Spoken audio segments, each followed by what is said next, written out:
I was never meant to be a good person. At 3 years old, I stabbed the neighbor's young master in the eye with a hairpin, simply because he was peeping at my mother while she bathed. At 5, I set fire to a theater because I saw the troupe selling children. At 10, I secretly had the grandson of a censor killed because he had the audacity to harass my older sister in public. Such incidents were all too common. Later, I married a good man, and his family was kind-hearted. I grew bored to death in the inner courtyard. I was reborn on the day the emperor arranged my marriage to my older sister. I decisively swapped marriages with her. In my previous life, my older sister married into the duke's mansion and died within 2 years. My older sister was also reborn and tearfully said, "Second sister, the duke's mansion is a den of wolves. You can't marry there." I was thrilled. But, older sister, I'm a born troublemaker. Realizing I had been reborn, I embraced my living older sister, not an emaciated corpse.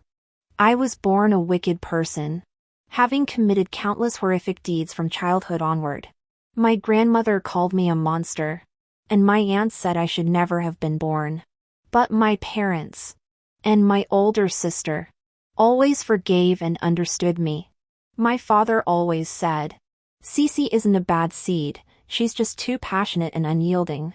In my previous life, after my older sister was brutally killed at the duke's mansion, my father went to demand justice but was kicked in the chest by the duke's warhorse, dying within a month of hatred. My mother, overcome with grief and anger, followed soon after. Later, though I avenged my family, I could never find my loved ones again. Even if I had died a natural death in my previous life, I would have died in despair. That's why I proposed the marriage swap. But my older sister shook her head, crying, "No. The duke's mansion is a den of wolves and tigers. How could I let you jump into the fire?"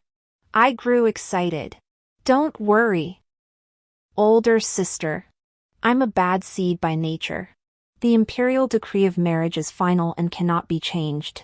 If we do not exchange marriages, we will likely repeat the tragedy of our past lives." I once again assured my elder sister, saying, "Please grant me this favor. After you passed away in my previous life, I did not spare that family. However, it was a pity.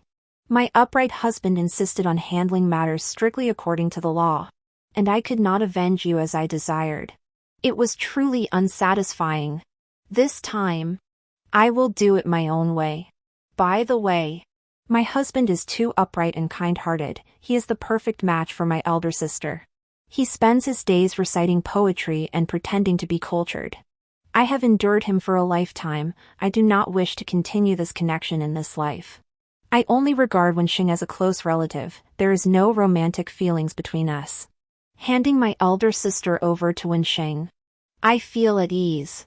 In the end, my elder sister was persuaded by me. Soon, my sister and I arrived at the day of our wedding. I told her everything about the Wen family. In my previous life, when I avenged my sister, I had already learned about the situation at the duke's mansion. When the auspicious time arrived, my sister and I each got into our wedding palanquins. Duke Fu Huai had a red-haired confidant who fought alongside him at the border. Additionally, the old lady had arranged a concubine for him, who was the old lady's adopted daughter and the most skilled at aiding the wicked. Besides the 2 concubines, there was also a scheming younger sister-in-law in the mansion. However, the greatest conflict between the Chu and Fu families lay between the harem and the court. Fu Huai's aunt is the current Empress Dowager, who gave birth to the second prince. However, her father is part of the crown prince's faction. This imperial marriage was nothing more than a political maneuver. As I reflected on the events of my previous life, I realized that the wedding palanquin had already arrived at the duke's mansion. Though my sister and I had exchanged marriage contracts, it was still an imperial match. To prevent the matter from reaching the emperor's ears, I must first consummate the marriage with Fu Huai. Wenxing is a gentleman, and my sister is a reserved and modest woman. I cannot rely on them to act first. Therefore, I had secretly applied Huan San on my body.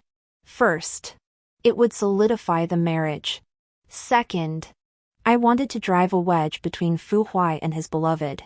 Once the crack appeared, their relationship would inevitably crumble. Through the thin gauze veil, I saw a large brazier outside the gate of the Duke's mansion. The charcoal was burning fiercely. My elder sister is afraid of fire, and the Duke's mansion deliberately set this trap to intimidate her. In my previous life, my elder sister screamed in fear and was mocked before even entering the door. The old lady and the 2 concubines mocked her for being cowardly and unbecoming. At that moment, under the watchful eyes of everyone, I walked to the fire pit. An old woman urged me. The bride should hurry and step over. I lifted my skirt, said nothing, and jumped over. But as I steadied myself, I deliberately stumbled and fell into Fu Hui's arms. Fu Hui had never seen me before, but I had seen him in my previous life. Even through the veil, I could recognize his silhouette. Besides Fu Hui, which man would stand in front of the bride? I clung tightly to Fu Hui's waist, allowing him to smell the love potion on my body. Oh my husband! Thank goodness for you. Otherwise, I would have made a fool of myself today. I already knew Fu Hui well enough. He had indeed achieved military glory, but he was also arrogant and self-righteous, with a proud nature. The best way to deal with him was to flatter him to death. As soon as I spoke, he naturally reached out to support my waist, likely due to the effects of the love potion. He tightened his grip slightly, holding me steady. My lady, please take your time. 2 concubines stood beside him, their expressions undoubtedly grim. The wedding ceremony proceeded smoothly, and everything was completed as planned. At this point, no one had yet discovered that I was not the eldest daughter of the Chu family. After being escorted into the bridal chamber, Fu Huai clearly felt aroused, but he first attended to the guests. However, I deliberately let the veil slip, allowing him to see my face clearly. I knew I was beautiful, and Fu Huai was no saint. Without his aura, he was just a normal young man, and as a man, he would inevitably be drawn to beauty. Husband, don't worry about me. Go attend to your duties. I smiled sweetly, innocent and harmless. Even if Fu Huai had grievances against the Chu family, he couldn't vent them on me. After all, one doesn't strike a smiling face. Back then, my elder sister was too proud and didn't know how to show weakness or yield. But I understood the principle of let him win first, then kill him later. True villains aren't just wicked on the surface, they're not about violence either. From the age of 13, my wickedness turned into manipulative cunning. I absolutely loved the thrill of manipulating everyone at my whim. Fu Hui's Adam's apple bobbed, his deep eyes darkening, and he croaked. All right. He saw my face clearly and inhaled the love potion. From now on, even if he's at a banquet, his mind will be filled with me. I dismissed the servants of the Duke's mansion and gave a subtle signal to my trusted maid, Chuan Yang. Chuan Yang was someone I had trained personally and was no pushover. She quickly tampered with the wedding wine, the dragon phoenix candles, and the bedding. After everything was in place, Chuan Yang said, "Second miss. As long as the Duke enters the room again, he won't be able to leave tonight." The mistress and maid exchanged glances, determined to succeed. Sure enough, shortly afterward, Fu Huai strode into the wedding chamber. His breathing seemed slightly irregular, but he maintained a composed exterior. I took his hand and invited him to drink the wedding wine. My proactive enthusiasm was tinged with a hint of shyness. The candles burned brightly, and Fu Huai's gaze was fixated on my lips. I said nothing, For now was not the time to reveal my true identity. I only looked at Fu Huai with eyes full of love and, against my better judgment, praised him, whispering, "My husband is truly handsome, just as I imagined." Fu Huai seemed to lower his guard instantly. "Look, no matter what kind of man he is, most of them are hypocritical and arrogant. A few words of praise from someone else, and they lose their bearings." Fu Huai was moved, and being in the prime of his youth, he had no reason to leave the wedding chamber. Clothes, wine, candles, incense, all were mixed with the love potion. Even if Fu Huai were a god, he couldn't escape my grasp tonight. I did not take the initiative. Fu Huai began to undress on his own. He had the build of a proper military officer. Broad shoulders, a narrow waist, and long legs, with a handsome and resolute face. Compared to the young men in the brothels, he was clearly superior. Thinking of this, I felt I was not at a disadvantage. The curtain fell, and Fu Huai's breathing was uneven. His cheeks flushed. He called out "lady" one word at a time. I kept my eyes open and heard someone playing a flute outside the door. The melody was not from the Central Plains. It was Shinru calling Fu Huai outside the door. I couldn't help but sneer. In my previous life, Shinru had done the same, luring Fu Huai away and turning my elder sister's wedding night into a laughingstock. From then on, she was mocked by everyone in the Duke's mansion and could never hold her head high again. But at this moment, Fu Huai couldn't hear the sounds outside. His 5 senses were completely consumed by desire. Even if Shinru blew her throat raw, blowing until the sun rose the next day, her beloved would never appear. Shinru must be suffering terribly. But in my previous life, the two of them also made my older sister weep on her wedding night. Fu Huai had lost control. By the middle of the night, he whispered into my ear with pleasure, "My lady is so fragrant. You are truly different from others." Of course you are different. His 2 concubines would never use such a potent aphrodisiac. Fu Huai didn't sleep all night. At dawn, he stared at me for a while before leaving the wedding chamber. After he left, I slowly opened my eyes. If Fu Huai wasn't interested in me, he wouldn't have stared at me like that. He probably went to comfort Shinru. Men are so loving both inside and outside the bedroom. I decided to take a little nap, until Fu Huai came to see me himself. He looked troubled and a little embarrassed. His tall figure blocked the light in front of me. His hands were clumsy, and he could only stand with his hands behind his back and say, "Ahem. That. Madam, you got into the wrong wedding sedan chair with Miss Chu yesterday. But now that it's done, we have no choice but to go through with it."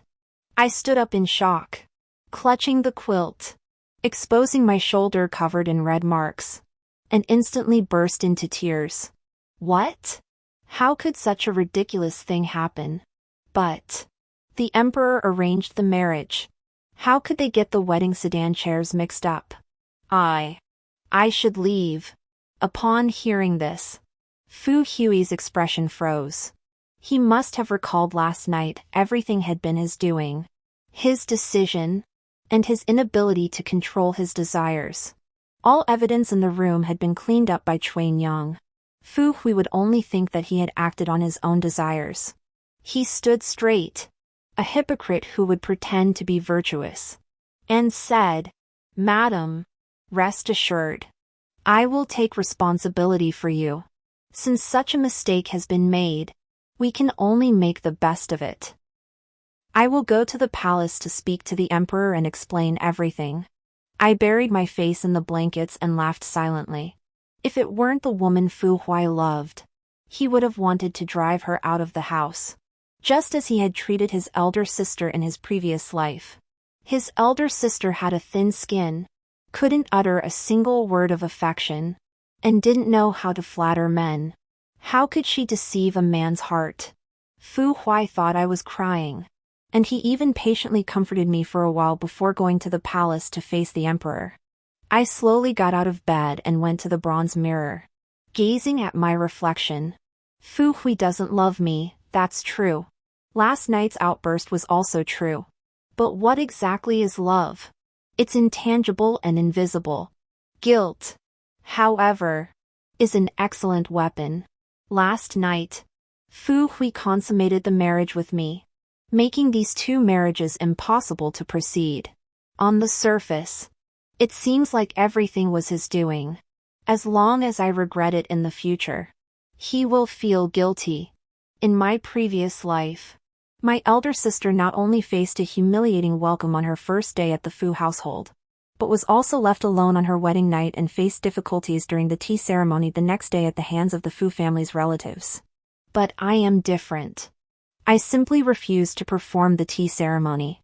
The old lady sent people to invite me several times, but I only said that the marriage had changed and everything needed to be discussed further. When the old lady and my younger sister-in-law arrived in a rage, I was busy having the maidservants arrange the dowry. Originally, they had planned to confront my mother and me, but seeing that I was fully focused on the dowry, they grew impatient. The old lady softened her tone and didn't even blame me for missing the tea ceremony. What are you doing, new bride? Let's discuss this calmly. Humph. Now you know to negotiate nicely? How could you have been so relentless toward my elder sister in my previous life? Fu Hui didn't consummate the marriage with my elder sister, and the old lady only blamed her for being incompetent and lacking virtue. She couldn't even control her own husband. I put on a dejected expression and said, "The mistake of marrying the wrong person is set in stone. I shouldn't have married into the Duke's mansion in the first place. I'll take my dowry and leave. My parents loved me and my elder sister dearly. My mother was the daughter of the wealthiest man in the capital, and our dowries were each 180 loads, a rare sight even among the aristocratic families of the capital." The old lady hurriedly smiled and tried to smooth things over. "Since things have come to this, we can only make the best of a bad situation. You and Fu Hui have already consummated the marriage. How can you just leave like this? A woman's reputation is the most important thing in her life." As she spoke, the old lady glanced at the wedding dowry chests filling the courtyard. She appeared kind and gracious. But in her previous life, she had assumed my elder sister was a respectable woman who would never sacrifice her reputation. So she had oppressed and tormented her relentlessly. But I was different. I was skilled at putting on a show. What was reputation? Could it be eaten? As I was feeling melancholy, Fu Hui rushed back from the palace. He must have heard the servants' reports and was hurrying back. I took the opportunity to say, "Last night, I did not recognize the Duke. Had I known the Duke had someone he loved, how could I have dared to interfere? Even if I am the legitimate wife, the one who is not loved is the one who is superfluous. To be honest, this is also my fault. I had only heard that the Wen family's young master was a proper gentleman with no concubines. Last night, I mistakenly took the Duke for the Wen young master, and thus my heart and eyes were filled with him. In other words, last night, I was so full of love, thinking that the man I married was Wen Sheng." Fu Hui's brows furrowed instantly, and a hint of resentment flashed in his eyes.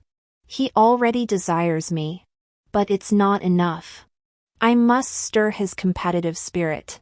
The more he wants to conquer my heart, the more he will mistakenly believe that he has fallen in love with me. Men always invest more effort and attention into things they can't easily obtain."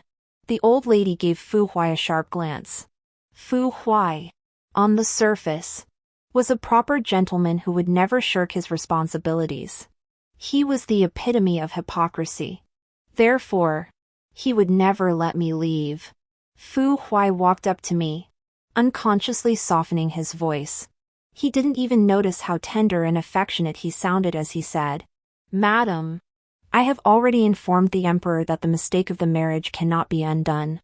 Let us make the best of it. You need not leave the Duke's mansion. From this day forward, You are my wife. Fu Huai's wife. I blinked, feeling uneasy as I glanced at the two concubines present. Shenrua was the beauty brought back from the battlefield by Shenrua, her features exuding a warrior's spirit, with a whip slung at her waist.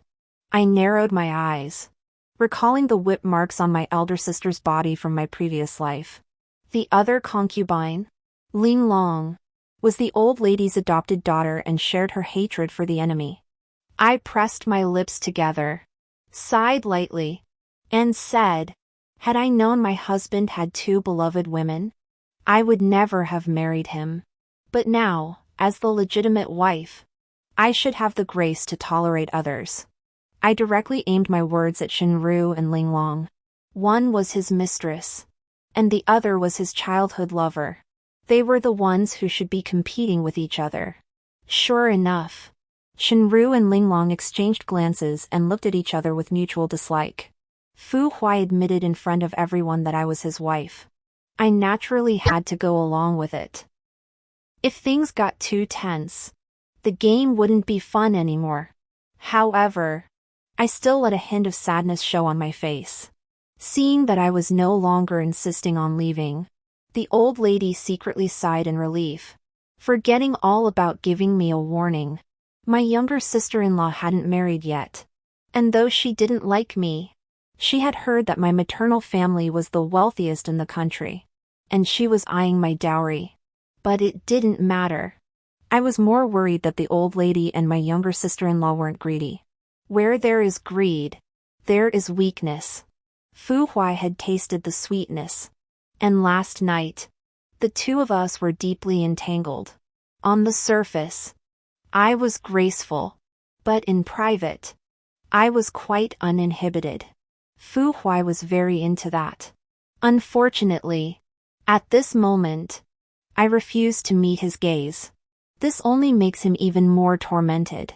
He has no energy left to comfort his beloved, so he accompanies me back to the room.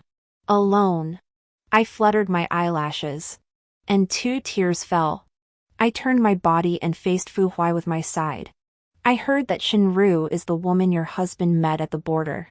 The two of you must have gone through many things together. It truly makes me envious. Ling Long is your husband's childhood friend. I imagine she must also be very dear to him. Unlike me, I should have been your husband's younger sister-in-law. The relationship between a brother-in-law and a sister-in-law always sparks endless speculation. Fu Hui gripped my shoulders, making me stand face to face with him. His words sounded sincere as he said, "My wife and I are husband and wife. You are so understanding, you will naturally manage the household well. Shenru and Ling Long did arrive before you, but in terms of status, they cannot compare to you." That's true. One is the daughter of a lowly soldier at the border, and the other is a houseborn child. Together, they don't even compare to the status of a legitimate daughter of the Chu family. But in my previous life, my older sister suffered and died in the inner courtyard. Fu Huai isn't innocent either. Why has he changed his attitude toward me now? The corners of my lips curled upward, and I smiled tenderly. Suddenly, I took Fu Huai's hand and bit his wrist. Fu Huai winced at first but didn't push me away. He looked at me in surprise and asked, "Lady, what are you doing?" I left a tooth mark on Fu Huai's wrist and looked up, smiling. "Husband, look. You have my mark on you now. You belong to me." Fu Huai froze for a moment before smiling. He was strong and arrogant, but deep down, he craved recognition. My direct declaration of ownership was far more effective than any pampering or tears. He truly was my dog. Fu Huai's eyes darkened, and he was easily moved again. However, the voice of a maid came from outside the door. "Your Excellency, Lady Shen's old illness has flared up. Please come and see her." It was said that Shenru had once saved Fu Huai on the battlefield, shielding him from an arrow. Shenru's old injury was on her leg, and every time it was windy or rainy, she would claim that her old illness had flared up.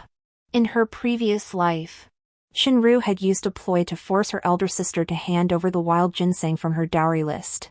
Afterward, Shinru and Fu Huai not only failed to thank their elder sister but also blamed her for harboring selfish motives, refusing to hand over the ginseng promptly, which delayed Shinru's treatment. As Fu Huai was about to take his leave, I grabbed his hand again and said, "Husband, I have a century-old mountain ginseng here, which is very helpful for chronic illnesses. I'm sure Shin's sister could use it."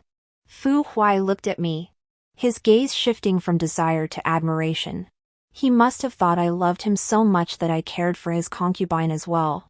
Men always like to add drama to their own lives and believe that all the women around them are genuinely devoted to them. At that moment, Fu Huai probably thought he was truly remarkable and noble, so much so that his legitimate wife not only didn't feel jealous but was genuinely helping him. Fu Huai had just left with the wild ginseng when servants arrived with gold and jewels. The servant said, "Madam, the Duke instructed that all of this is for you." I smiled faintly and rewarded the servant. When no one was around, Cui Nyang covered her mouth and giggled. A fake ginseng root. And it earned the Duke's affection. It was worth it. Anyway, Xinyang is just pretending to be sick, she won't get any better. The next day, the two concubines finally came to pay their respects with tea. Fu Hui had spent the night in Shinru's courtyard, and she looked much better this morning. However, Shinru still harbored hostility toward me. She boasted about having gone through life and death situations with Fu Huai and refused to accept her status as a concubine. Unfortunately, she had yet to conceive a child, which prevented her from gaining status through her offspring. Her background was also insufficient to qualify her as the legitimate wife of a prominent family. In front of Ling Long, I deliberately asked with concern, "Sister Shin, how is your health? Last night, my husband specifically mentioned your old injury. You once shielded your husband from an arrow, making you a benefactor of the Duke's mansion." As I spoke, I rewarded Shinru generously. Ling Long only received a set of silver jewelry. She had been by the old lady's side, managing the household affairs, and had come to see herself as a half-mistress of the mansion. Naturally, she couldn't tolerate being treated differently. The old lady had always let Ling Long handle the household affairs to keep me in check.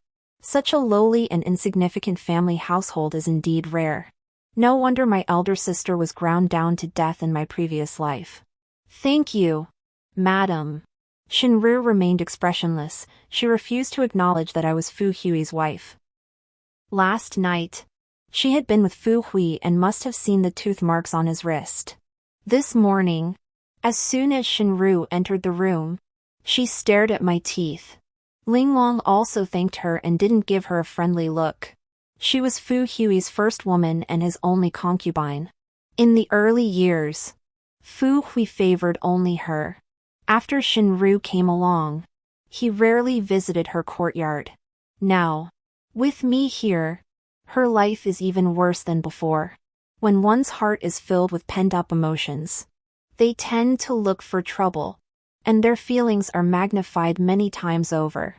That night, Fu Huai came to my room. His gaze was intense, but I pretended not to understand his intentions. Instead, I pushed him toward Shinru and said, "Husband, Shinru has a life-saving debt to you. She has recently fallen ill again. You should go check on her." Fu Hui had once pampered Shinru because there was no one better around him. But he had lost control on his wedding night, so he knew the taste of that. Tonight, I pushed him toward Shinru, and he might not even have any romantic feelings for her. People are always like this, they take what's easily within their grasp for granted. Once they grow tired of it, they grow bored. Fu Hui left. As he stood on the corridor, he turned back to look at me one last time. I turned my head away so he couldn't see the expression on my face. He must have imagined the scene of his newlywed wife looking so sad and dejected. As soon as Fu Huai left, my expression turned cold. and I gave Cui Nyang a meaningful glance. Money can make the devil grind the millstone. And Cui Nyang used silver to bribe the servants in the mansion to stir up trouble in front of Linglong. For example, Shinru was arrogant because she was favored. And even though the duke had just gotten married, she still clung to him. Another example was that Shinru wanted to get pregnant first so that she could use her child to become the duke's co-wife. The women in the inner courtyard all wanted to climb up the social ladder. And Linglong, who was in charge of the household, was no exception. Power was so alluring that it's just the power of managing the household. That night, Linglong used the excuse of the accounts not matching to cause a scene in Shinru's courtyard. I don't know if Fu Huai was angry, but Shinru must have been furious. I love watching my enemies fight each other. I slept soundly until dawn. Today was the day to return to my parents' home, and I could finally meet my elder sister. So I dressed and groomed myself carefully. The return ceremony was prepared with great abundance. When Fu Huai came to fetch me, there was a hint of darkness in his eyes, and a trace of guilt. Last night, he must have been driven to distraction by Shinru and Linglong. I, on the other hand, looked rosy-cheeked and alert. I feigned concern and asked, "My lord, you don't look well. Did you sleep poorly last night?" Fu Huai took my hand and sighed softly, saying, "It's the lady who brings peace to my heart." Peace of mind? No. I will make the duke's mansion chaos. He has no idea that it was all my doing. Once we were on the carriage returning to my maternal home, Fu Hui mentioned something. "Madam, now that Linglong is in charge of the inner quarters, do you feel wronged?" I shook my head and smiled, looking at Fu Hui as if he were a fool. Which noble family would let a concubine handle the household affairs? The old lady deliberately handed the power to Linglong to suppress me. I feigned innocence. Linglong is the old lady's adopted daughter. Even though she is a concubine's daughter, she is different from ordinary concubines. You have been at war for years, and Linglong has always been by the old lady's side. She is a loyal servant. Having her manage the household is beyond reproach. How could I feel wronged? Fu Huai showed a look of satisfaction, took my hand, and placed it in his palm, rubbing it gently. With such a wife, what more could a man ask for? I lowered my eyes, feeling sad and dejected. I and my husband were never meant to have this fate. Fu Huai heard the underlying meaning in my words and comforted me. Though you boarded the wrong wedding palanquin, the deed is done. I will treat you well. Do not dwell on it anymore. Treat me well? How laughable. Do I really need his kindness? When we arrived at the Chu mansion, my elder sister and Wenxing had already arrived first. I deliberately glanced at Wenxing a few extra times. Fu Huai unconsciously tightened his grip on my hand. My parents had already accepted the mistake of the wedding, but they still didn't know that everything was orchestrated by my elder sister and me. Fortunately, both my elder sister and I appeared to be fully satisfied with the current situation. During the banquet, Wenxing dared not look at me, which was typical of him. He had always been like that, whomever he married. He would treat well. In my previous life, he and I had maintained a polite yet distant relationship. But life with him was utterly boring for me. Fu Hui occasionally served me food, appearing very considerate, which slightly surprised my elder sister. After the banquet, my older sister spoke to me alone. "Second sister, Fu Hui pampered his concubine and mistreated his wife in our previous life. He has never been kind to me. Why is he so different toward you?" I smiled enigmatically and replied, "Because he's worthless." My older sister. In my previous life, before my older sister got married, she was full of passion. She was a young girl in love, and naturally, she fell for the imposing general. But Fu Huai didn't recognize her true feelings. He preferred my insincere affections. I asked, Have you and your husband consummated your marriage yet? My older sister's cheeks flushed red, and she shyly shook her head. Not yet. But my husband treats me very well. I rolled my eyes. In my previous life. When Xing took a whole month to finally set aside his shyness. Now that my older sister has married the wrong man, he'll probably be even more timid. I suggested, Sister, why not take the initiative? When Xing has no other women, and he's as stubborn as a block of wood. My sister was so embarrassed she didn't know what to do. With her temperament, no wonder she was tortured to death by the Duke's mansion in her previous life. As they say, specialization is key, and marriage is no exception. After the wedding, I had someone spread rumors in front of Linglong that Shen Ai was actively trying to conceive. Moreover, ever since the night of the wedding, I had been pushing Fu Hui toward Shenru, leading Linglong to genuinely believe that Shenru was scheming to win favor. Linglong couldn't sit idly by. She wasn't young anymore, and it would be even harder for her to conceive in a few years. A concubine without a child will eventually be discarded. The old lady cannot protect her for much longer. Chuan Yang came to report, Madam. Linglong went to the old lady to cry and complain. The old lady has already reprimanded the Duke. Tonight, the Duke will stay in Linglong's courtyard. Linglong is of average appearance and is already 23 years old. Fu Hui has long grown tired of her. According to information Chuan Yang gathered, Fu Hui has not been near Linglong for quite some time. Linglong wants to conceive, so she must resort to some unsavory means. Soon, Chuan Yang discovered more information and reported it to me truthfully, Madam. Linglong indeed sent someone to the brothel to procure some aphrodisiac spices. Humph. These are all leftovers from my own use. Some spices are easy to identify. How could anything from the brothel escape Fu Hui's notice? The love potion I used is a rare and precious ingredient, worth a fortune.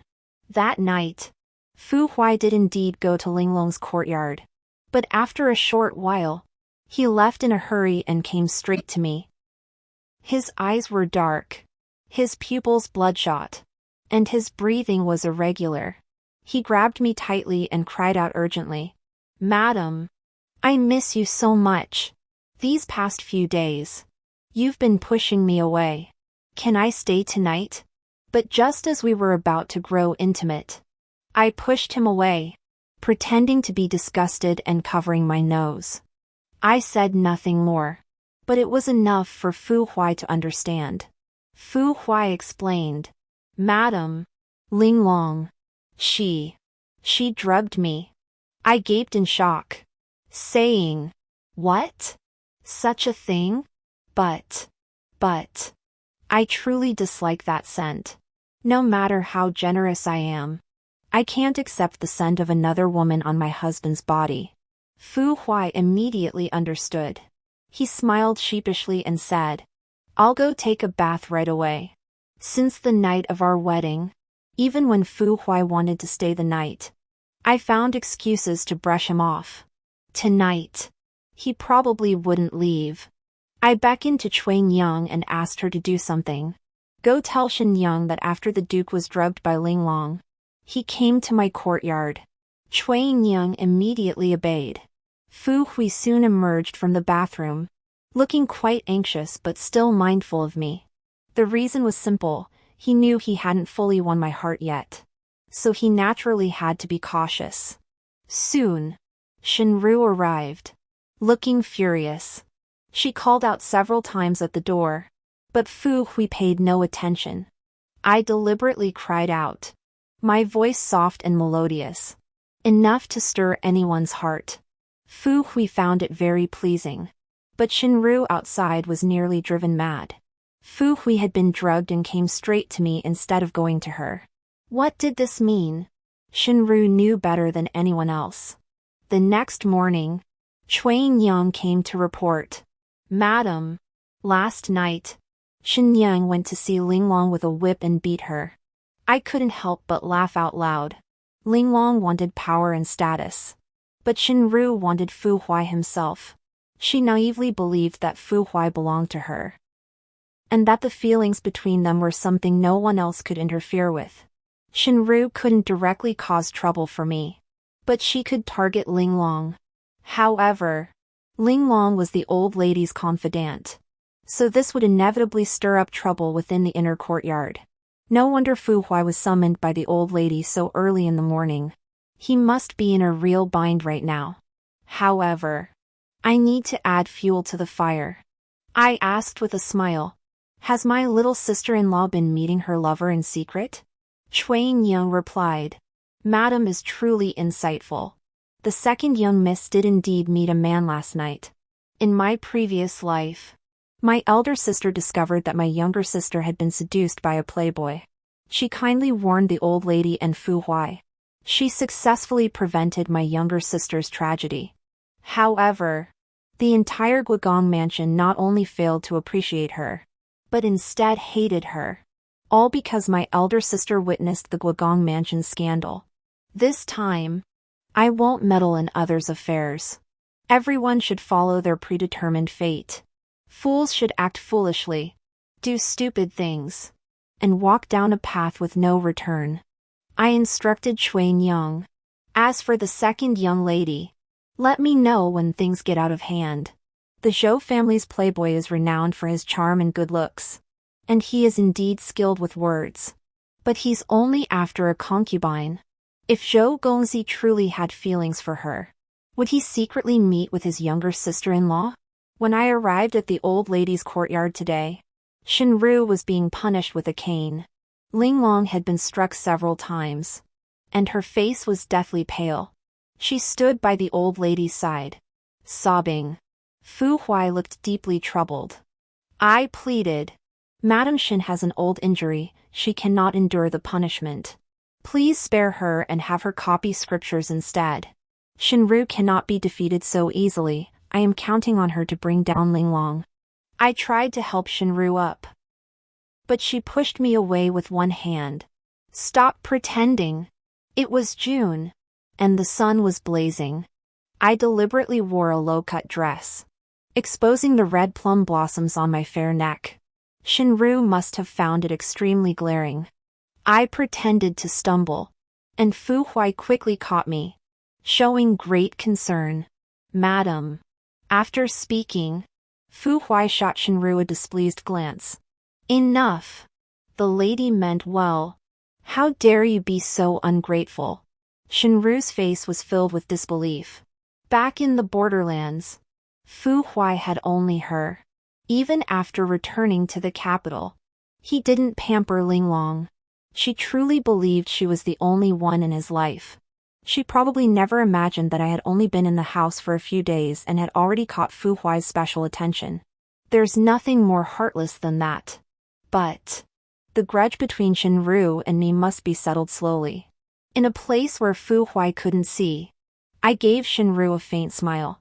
Her pupils dilated as she saw my true colors. Unfortunately, anger welled up in her heart, and she didn't have time to think of a response. She erupted on the spot, pointing at me and shouting, "You slut! I knew you were just pretending to be good." I shrunk back and hid in Fu Hui's embrace. Madam Shin, I have always considered your humble origins and never treated you harshly. How could you speak so cruelly? This is the capital city, not your hometown. As the concubine of your husband, you must preserve his dignity. Fu Hui was a man who valued his reputation above all else. No matter how much he liked Shinru, he wouldn't truly love someone with such coarse language. Shinru caught Fu Hui's gaze.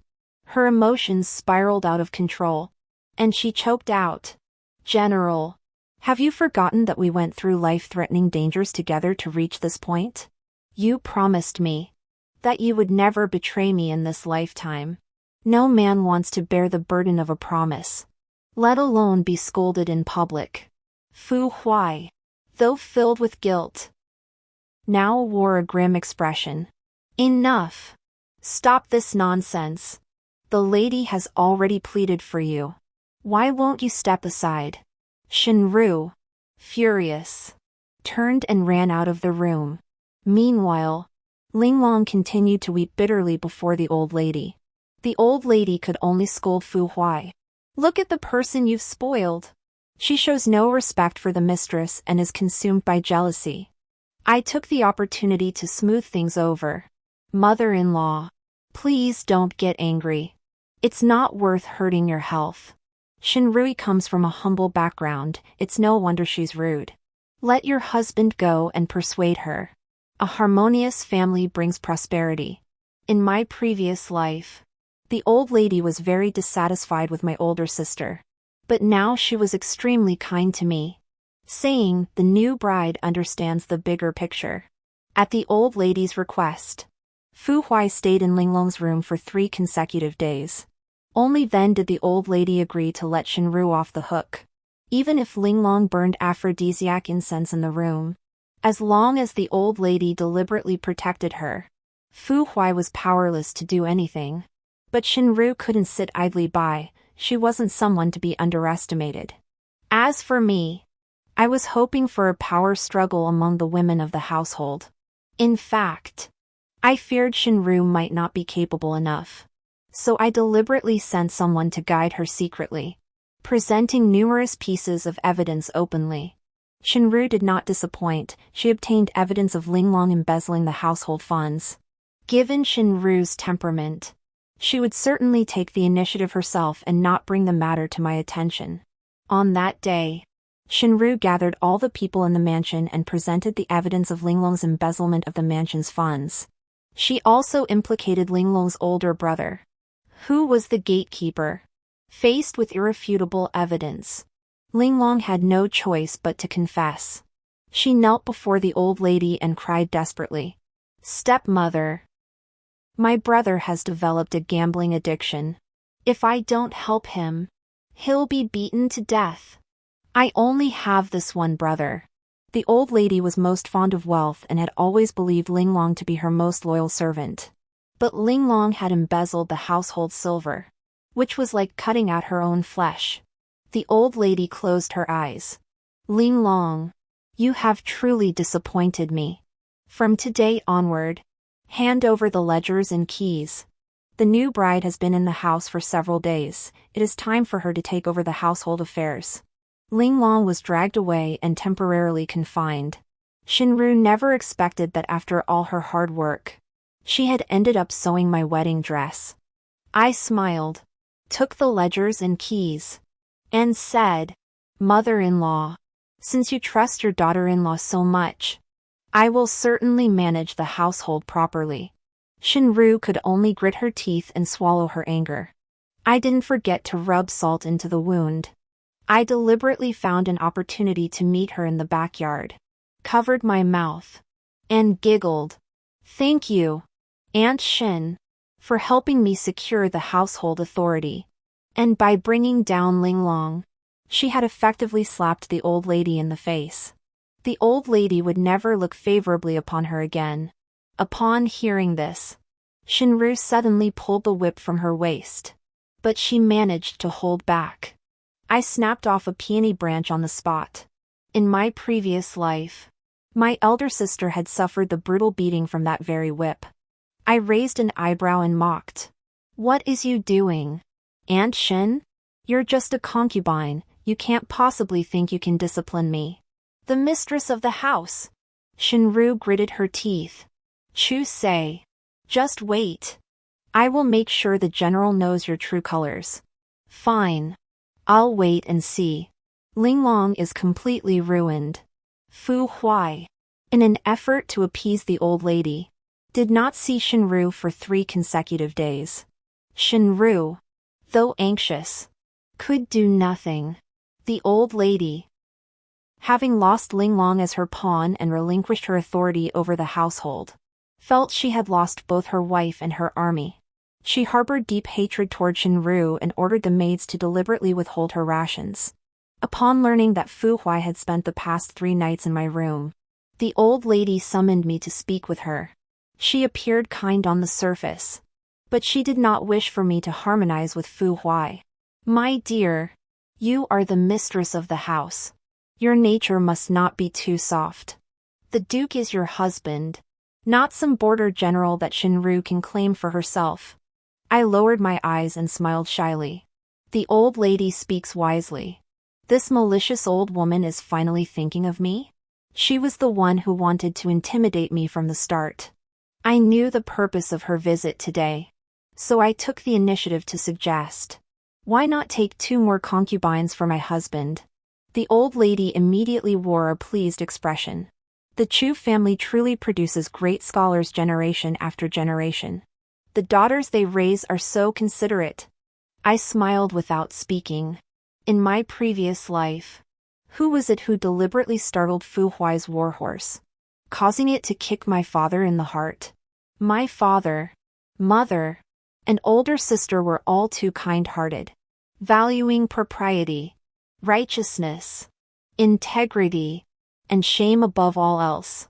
Yet I, from a young age, was ruthless and cunning, and as I grew older, I became even more obsessed with scheming. The old lady directly handed the matter of taking concubines to me. The new bride is the daughter of a great scholar, she must have discerning eyes. The matter of taking concubines is now in your hands. I sneered inwardly. The old lady did not want to offend Fu Huai. Yet she was trying to stir up conflict between me and Shinru. If I take a concubine for Fu Huai, I will inevitably offend Shinru. As for Fu Huai, whether he will be pleased or not is uncertain. However, regardless of their appearance, I must select a few. Half a day later, Fu Huai arrived upon hearing the news.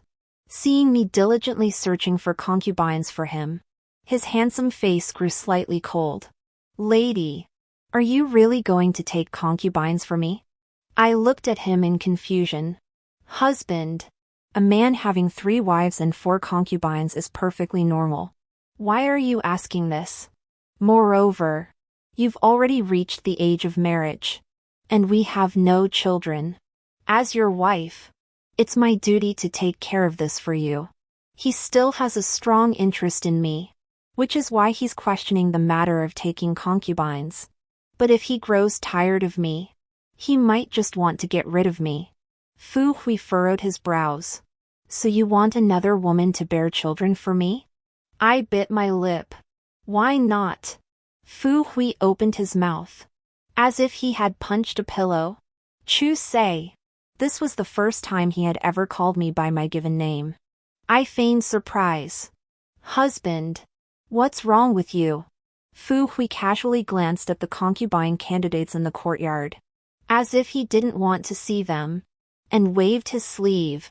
All of you, get out! After saying that, Fu Hui looked at me again. Lady, you're really going to drive me crazy. With that, he swept his sleeve and left. Once there was no one else in the courtyard, I burst into laughter, laughing so hard I couldn't stop. Fu Huai, you're not so great after all. I suddenly felt that this game lacked challenge. I wasn't enjoying it as much as I could. Cui Nyang asked, Lady, what are you laughing at? I replied, I'm laughing at how pitiful men are in this world. When they're not allowed to be fickle, they can't control themselves. But when you voluntarily give them concubines, they're unhappy. They want it all, they're truly despicable. Fu Hui must think that a woman who truly loves him wouldn't be so generous. He wants me to feel jealous. But I'll make him think he can't figure me out. I'll make him feel that I'm deeply in love with him at times. At other times, I'll drive him crazy. Such extreme emotional fluctuations will make him mistakenly believe it's true love. Ever since I started arranging concubines for Fu Hui, he has repeatedly shown his affection. Every time he returns home, he brings me a roast duck from Chuanxianglu. He even queues up to buy freshly baked peach-shaped pastries. He also spent a fortune bidding for a rare jade at Suiyu Pavilion. Cui Nyang asked, Madam, has the Duke fallen for you? I laughed. No.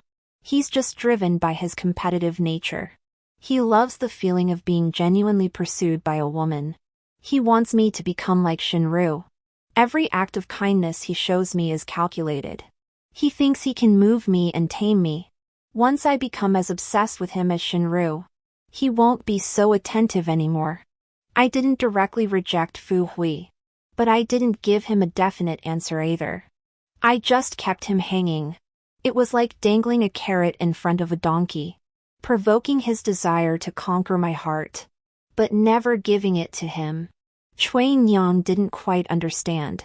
She suddenly changed her expression and whispered in my ear, "Madam, you told me to keep an eye on Shin Yang. She's definitely up to something. She's been secretly investigating your past and has even plotted to kill you, according to the Fu family's customs.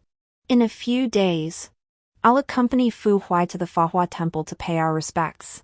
But Shinru has already bribed some assassins. Who will strike on the way?" I narrowed my eyes. As I suspected, Shinru is definitely not just a lonely girl from the border. Cui Nyang looked slightly worried. "Madam, it seems Shin Yang is no one to mess with. You must be extremely careful." I smiled. "Since she wants to play, I'll play along with her." A few days later, I left with Fu Huai to go to Fahua Temple. My appearance grew even more radiant, like a delicate peony in full bloom. Fu Huai's gaze kept drifting toward me. The feelings he experienced with me were entirely different from those he felt with Shinru and Linglong. People are easily captivated by unique sensations. When sudden commotion erupted outside the carriage, Fu Huai immediately shielded me. "Lady, don't be afraid," a servant hurriedly reported. "Your Excellency, there are assassins." A fight broke out instantly. I remained unusually calm. Such a scene did not scare me at all. Moments later, the carriage was attacked. Fu Huai pulled me out and jumped off the carriage. As he engaged in a life-and-death struggle with a black-clad assassin, I pulled out the hairpin from my bun and stabbed it directly into the assassin's neck, ending his life on the spot. Fu Hui's face was splattered with blood. His pupils dilated in shock. "Madam, you..." I pulled out the hairpin and threw myself into Fu Hui's arms, sobbing, "Husband, you're safe. Thanks to the hairpin you gave me. It's so sharp." Fu Huai remained silent. The assassins were either killed or captured. Fu Huai ordered his men to prevent the survivors from taking their own lives. He seemed still shaken, staring at me intently. I patted my chest and said, "Husband, why are you so surprised? I'm no weak woman." I poked out the eyes of the young master next door when I was only 3 years old. I took the opportunity to tell Fu Huai about all my past battles.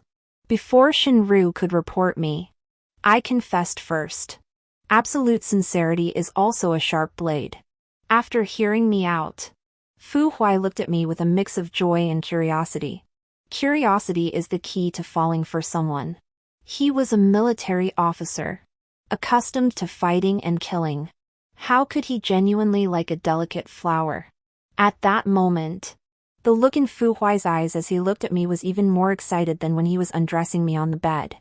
The carriage broke down, and on the way back, Fu Huai and I rode together on one horse. I snuggled into his arms and chattered non-stop. Fu Huai occasionally let out a joyful laugh, his chest trembling slightly. "That grandson of the Inspector Zhang, you were the one who crippled him. You truly are my wife." Zhang the inspector was infamous for his sharp tongue, having scolded countless officials. Fu Huai had also endured his share of insults. I turned my face, my cheek brushing against Fu Huai's lips. His eyes darkened, and he was easily moved. I asked, "Husband, do you think I did the right thing?" I looked up at him with an expression seeking praise. Fu Huai leaned in closer, wrapping his arms around me, and laughed happily. "Everything my wife does is just and reasonable. What surprises me is that someone as delicate as you can be so resolute." I seemed to say casually, "Of course. Those I care about must not be bullied."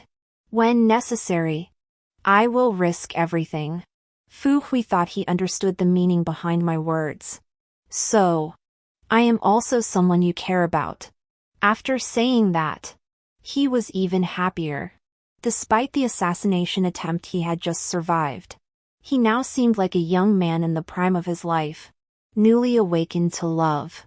Once upon a time, Fu Hui and Ling Long were in the early stages of love. Later, Fu Hui and Shenru pledged their lives to each other. Now, he felt that he had married a wise and virtuous wife. Men, no matter when, they easily fall in love. As soon as we returned to the Duke's mansion, Shenru came out to greet us. I gave her a provocative smile, then snuggled closer to Fu Hui. But the next moment, I pretended to just notice Shenru, immediately keeping my distance from Fu Hui, and whispered, "Husband, let me dismount. Shenru is here." Fu Hui clearly noticed my change in behavior. He must have thought I was intentionally avoiding him. Fu Hui's face flushed slightly. He dismounted first before helping me down. As I stood there, I kept 2 steps away from Fu Hui. Fu Hui furrowed his brows slightly. By all accounts, I was his wife. There was no need for me to act this way. But not long ago, everyone knew that Fu Hui and Shenru had a deep affection for each other, and Shenru was his true confidant. At that moment, Shenru rushed over. She saw the wound on Fu Hui's arm and hurriedly asked, "General, are you injured?" I added a bit of drama. "Shenru, my husband was injured by an assassin while protecting me. It was a blow to the heart. Fu Hui was willing to risk his life to block the sword for me." Shenru's face paled visibly. The assassin she had arranged had injured her beloved. And I, her rival, was unharmed. Shenru glared at me, her hand already gripping the whip at her waist. Fu Hui knew Shenru's temper and snapped. "Shenru, what are you doing?" Shenru froze for a moment. "General, I haven't done anything to this woman yet. And you're already protecting her like this? Do you know what she's like? She's not the kind-hearted person you think she is. Here it comes. The show is about to begin again." I spoke softly. "Sister Shin, your husband is injured. We should go back to the mansion to tend to his wounds first. Don't cause trouble." Shenru refused to back down, thinking she had something on me, and insisted on clinging to Fu Hui at that moment. I looked at Fu Hui's arm with concern, tears welling up in my eyes. "Husband, does it hurt?" Seeing my act, Shenru flew into a rage. "You slut! You're just pretending to be kind. You're nothing but a wicked woman." Shenru insisted on making a scene. She was convinced that if she exposed my true colors, Fu Hui would avoid me. She even alerted the neighboring mansion. Fu Hui valued his reputation greatly. Shenru making a scene about family matters only served to further fuel his resentment. Shenru blurted out, "This wicked woman has been hurting people since she was 3 years old. She burned down a theater as a child, offended an imperial censor at 10, and even killed someone a few years ago. General, you must not be deceived by her appearance. She is a thoroughly wicked woman." Fu Hui remained expressionless. "You're saying that the lady killed bandits a few years ago? I already know about all that. As far as I know, the people she injured were not good people. After I turned 12, I switched to playing mind games. I became the puppet master behind the scenes, and no one knew what I had instigated. Therefore, Shenru could only trace my achievements before I turned 12. She was confident and certain of victory. General, you've been blinded by this vile woman. I'll teach her a lesson for you." Shenru had already drawn the whip from her waist, ready to punish me. But she was so foolish. As a mere country girl with no status or connections, how dare she attempt to lay a hand on the mistress in broad daylight? Fu Hui raised his hand and slapped Shenru across the face, sending her face askew. I hid behind Fu Huai, out of his sight, and gave Shinru a triumphant smile. Look, whose true colors have been exposed. It's her own. When Fu Huai was at the border, he needed a fierce woman by his side. But this is the capital, a place where people devour each other without mercy. Here, it's all about intrigue and schemes. Violence and bloodshed won't last in the long run. Shinru slowly straightened her face. Fu Huai was a military officer. The slap left 5 finger marks on her face. Shinru burst into tears on the spot. Fu Hui couldn't help but feel guilty.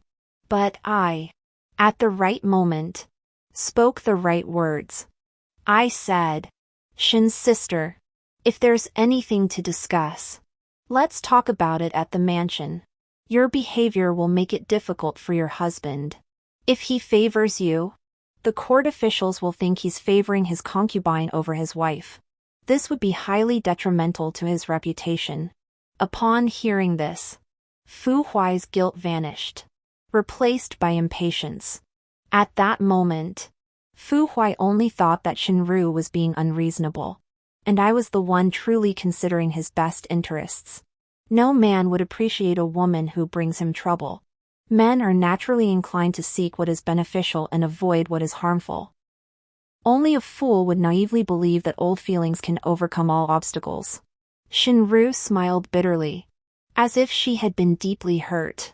She stumbled a few steps and pointed angrily at me. You. The next moment, Shinru turned to Fu Huai. General, I truly regret following you to the capital. She turned and ran into the Duke's mansion. Fu Hui's expression grew complex. After all, Shinru had shared life and death with him. She still held a place in his heart. I wrapped my arm around Fu Hui's arm and urged, Husband, tend to your wounds first. Then go comfort Shinru. Would that be all right? Even now, I was still most concerned about Fu Hui's injuries. He must have been deeply moved. While the physician was bandaging Fu Huai's wounds, I stayed by his side. The physician was from the Duke's mansion, so Fu Huai naturally trusted him. In front of the physician, I suddenly began to vomit uncontrollably. The physician's expression grew subtle. Fu Huai was a clever man. After a moment of confusion, he realized what was happening. His eyes lit up. My lady, what is this? I'm pregnant. And it's a false pregnancy. I took the false pregnancy medicine in advance, and the physician will definitely diagnose it as a pregnancy pulse. This pregnancy is the key point that will cause Fu Huai and Shinru to completely break ties. In my previous life, my elder sister's child couldn't be born and was framed by Shinru into having an abortion. It was a fully formed baby girl who should have been my elder sister's precious daughter.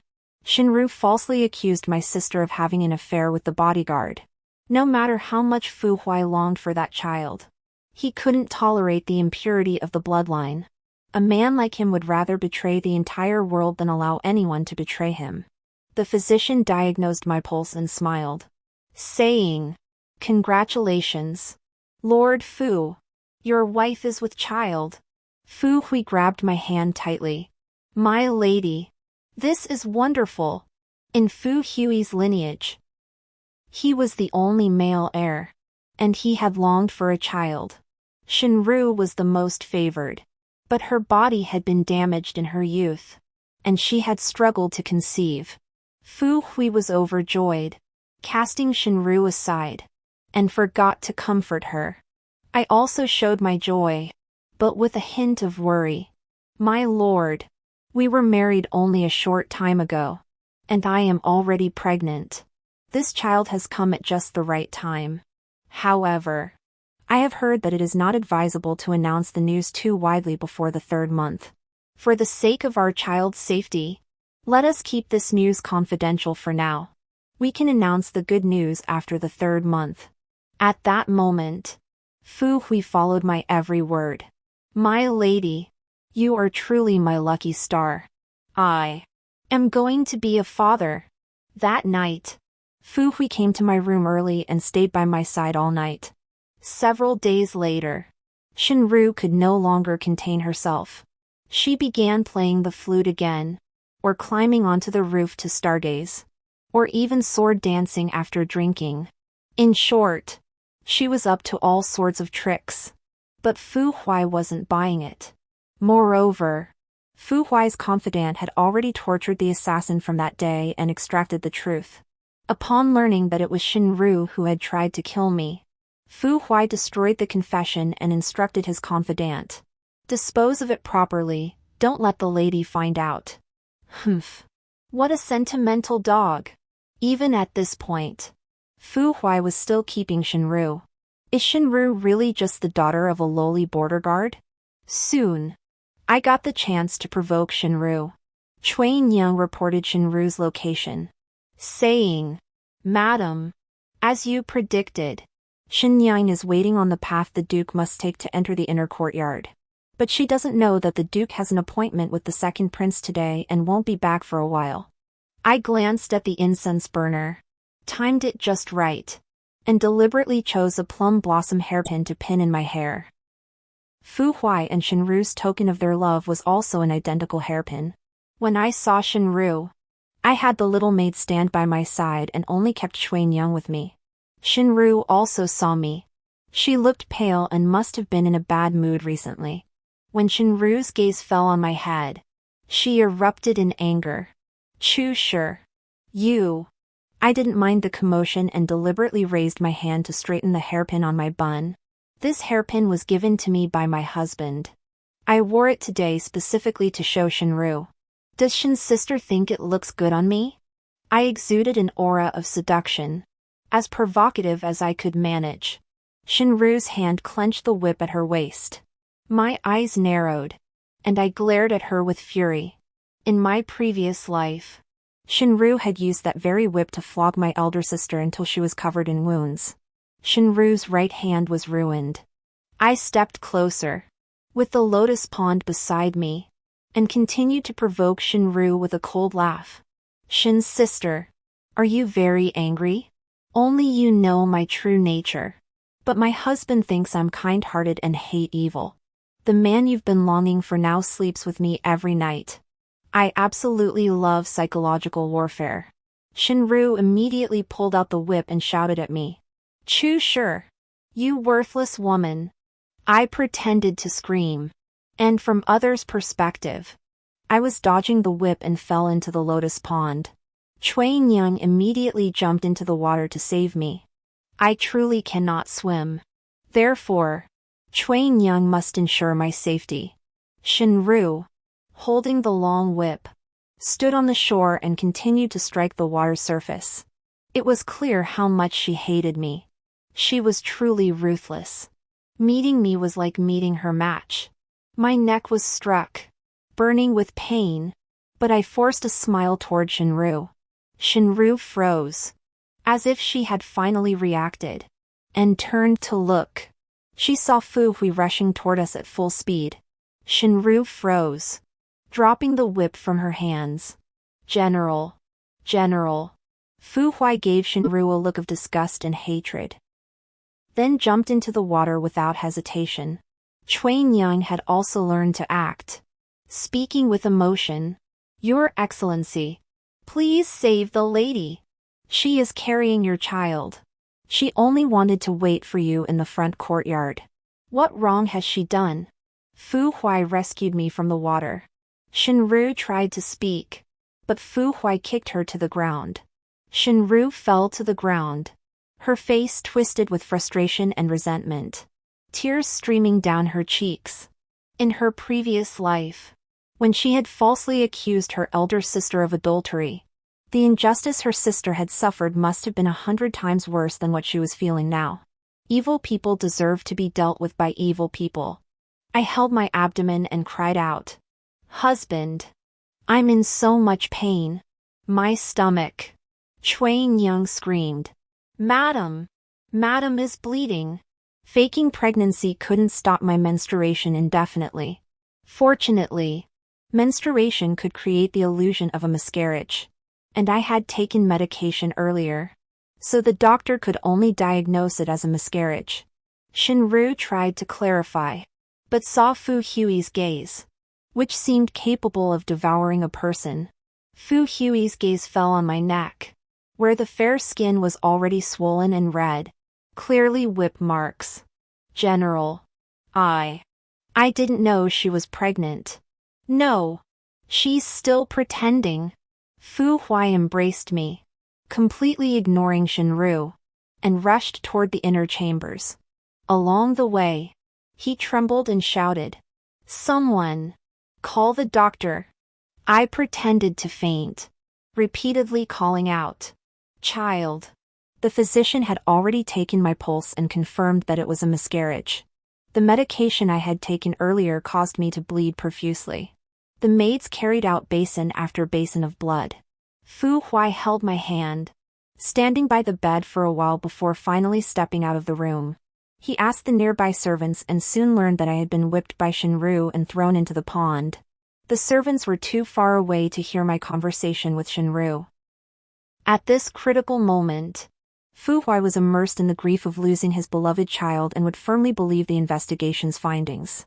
Moreover, he had always indulged Shinru and knew her well. It was no surprise that she would do such a thing. I pretended to wake up slowly, and Fu Hui came to see me immediately. I wanted to speak but tears flowed first. I did not blame him for anything, only saying, "Husband, I'm sorry. I failed to protect our first child." I emphasized the words first child. Fu Hui had never had children, and he placed great importance on the child in my womb. No man doesn't care about his offspring. Fu Hui's eyes filled with immense sorrow and anger. He immediately ordered his men to bind Shinru and bring her out to kneel outside the house to atone for her sins. I refused to drink the medicine. Fu Hui knew I was upset, so he walked over to Shinru and crippled her right hand. I heard Shinru's screams. But what was this? In my previous life, my elder sister's body was dismembered, and Shinru wouldn't be allowed to leave the capital alive. However, as a wicked person, I preferred to torment both body and mind. Shinru would be depressed for a while, and then it would be my younger sister's turn to face revenge. In my previous life, my elder sister had prevented my younger sister-in-law from eloping with a playboy, saving her from a disastrous marriage. Later, my younger sister-in-law was able to marry into a prestigious family. She took my elder sister's dowry, married a good husband, yet still accused my elder sister of ruining her life. If that is the case, then I will fulfill my younger sister-in-law's true love. That night, Fu Hui stayed by my side while I slept. I faintly felt his body trembling. He was crying in secret. Was it for his non-existent child? Or for Shinru? Or was it for me? During my convalescence, my confidante didn't idle either. She discovered that my younger sister-in-law and the playboy from the Zhou family were deeply involved.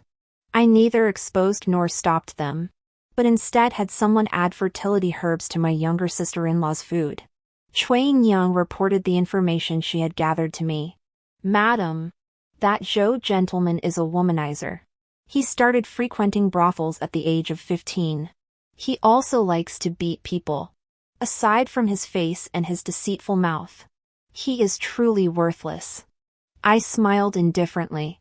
Yet there are always women who fall for such schemes. A month later, Princess Da hosted a banquet in the harem, and all the women of the Fu family attended. Princess Da looked down on the Chu family women and did not even glance at me. But she took a special interest in my younger sister. Princess Da wanted to arrange a marriage between my younger sister and the son of a high-ranking official to form an alliance. At first, her younger sister had set her sights on the second prince. But the Empress Dowager would never waste the second prince's marriage prospects. She arranged for him to marry the granddaughter of the Minister of Revenue. Her younger sister's marriage was also a card in the Empress Dowager's hand. Unfortunately, that card was ruined, just as the Empress Dowager was preparing to arrange the marriage for her younger sister. The younger sister suddenly began vomiting uncontrollably while facing the feast. The Empress Dowager, being a shrewd woman, immediately saw through the ruse. Upon discovering that the younger sister-in-law was pregnant, the Empress Dowager's face turned ashen, and she looked at her with disappointment, while the old lady fainted on the spot. The Fu family desperately tried to cover up the matter and immediately discussed a solution upon returning home. Fu Huai drew his sword, intending to kill the younger sister-in-law's lover. The younger sister-in-law was so frightened that she trembled uncontrollably and confessed, "Brother, Zhou Gongzi and I are mutually in love. He will take responsibility for me." The old lady fainted again. Fu Huai quickly discovered who Zhou Gongzi was. After all, in the entire capital, there was only one Zhou Wanguan. Fu Hui struck his own sister for the first time, slapping her across the face so hard that blood trickled from the corner of her lips. I hurried to intervene, pretending to act in the best interests of the Fu family, saying, "Husband, matters have come to this. We must arrange for the second younger sister to marry. Otherwise, both the Fu family and Empress Dowager will lose face. Moreover, the second younger sister's pregnancy cannot wait any longer." The younger sister-in-law had not yet shown signs of pregnancy, but within 2 months, it would be evident. If I did not persuade him, Fu Huai might force her to abort and then cover it up, finding another family for her to marry into. But the younger sister-in-law was a foolish woman. She was now completely devoted to Zhou Gongzi. She protected her abdomen and spoke resolutely, "Brother, I will only marry Zhou Gongzi. If you harm my child, kill me first." Fu Hui furrowed his brows, glancing at me, especially at my abdomen. He must have thought of that non-existent child. In the end, after my younger sister-in-law went on a hunger strike for 2 days, Fu Hui agreed to the marriage. The Zhou family didn't seem to care either. After all, the duke's mansion was of high status, backed by the Empress Dowager and the second prince. What did the Zhou family have to lose? The two families quickly finalized the marriage arrangements to avoid any gossip once the pregnancy became noticeable. The old lady was deeply disappointed in her younger sister and did not prepare much dowry. It seemed as though this family had completely given up on my dowry. A month later, my younger sister hurriedly got into the wedding palanquin, believing she was heading toward a golden marriage. Little did she know that a month earlier, I had already sent men to select several beauties from the brothel and presented them to Zhou Gongzi. At this moment, Zhou Gongzi is completely captivated by them. My younger sister has found her own karma. In this life, without a kind-hearted older sister to pull her out of the fire, she must suffer the consequences herself. On the day of her return to her maternal home, my younger sister came back on her own, looking very unhappy. The old lady and Fu Huan scolded her for bringing shame upon them, treating her with great indifference. Having married into the Zhou family, she had lost her value, and the duke's mansion and the Empress Dowager would no longer pamper her. By now, she still hadn't figured out that the favor of the duke's mansion and the Empress Dowager was something that could be bought and sold. A few days later, her older sister came to visit. After a lifetime apart, she returned to the duke's mansion and felt a bit timid. I encouraged her, saying, "Sister, one must face their fears head-on, only then can one truly overcome them." She nodded and shared some good news with me. She was pregnant. I asked her how she was doing, and she seemed very satisfied.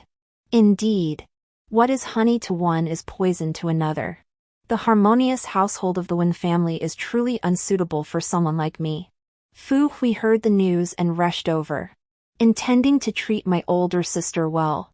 But as soon as she saw him, she felt repulsed and left immediately. Fu Hui couldn't help but feel disappointed. He really thought he was a piece of cake that everyone would like. Fu Huai asked, "Your sister seems to have an opinion about me." I laughed and said, "My lord is overthinking. My sister has always been a reserved person." Fu Huai asked again, "Madam, have you ever met Wen Sheng?" I feigned surprise. Why do you ask that? My lord? Of course not. Wenxing is my sister's husband. Fu Huai hesitated for a moment, wrapped his arm around my shoulder, and asked, My lady, then, between me and Wenxing, who is more handsome? I glanced at him sideways and gently tapped him on the shoulder. Husband, why are you asking this? Your brother-in-law is indeed exceptionally handsome, but you also have your own unique charms. Fu Hui seemed to think of something, his eyes darkening slightly as he laughed. Ha ha. Unique qualities? Could you elaborate? My lady? I raised my hand to cover his mouth. I wasn't going to waste my breath, let him imagine it himself. He was such a self-absorbed and arrogant man, the more ambiguous I was, the more he would fill in the blanks. Since the incident of falling into the water last time, Fu Huai had not visited Shenru once, staying in my room for 2 consecutive months. In Fu Huai's eyes, the two of us were deeply in love. Shenru's right hand was completely paralyzed and would never recover. One day, the second prince paid a visit. Upon seeing me, his gaze was filled with contempt, showing no respect whatsoever. In his eyes, Fu Huai should have married a noblewoman from the Defei faction. Unfortunately, the emperor was one step ahead and bestowed the Chu family's daughter in marriage to Fu Huai. And Fu Huai, for some reason, had developed feelings for me. Madam, I have matters to discuss with the second prince. I will come to accompany you later. I smiled sweetly.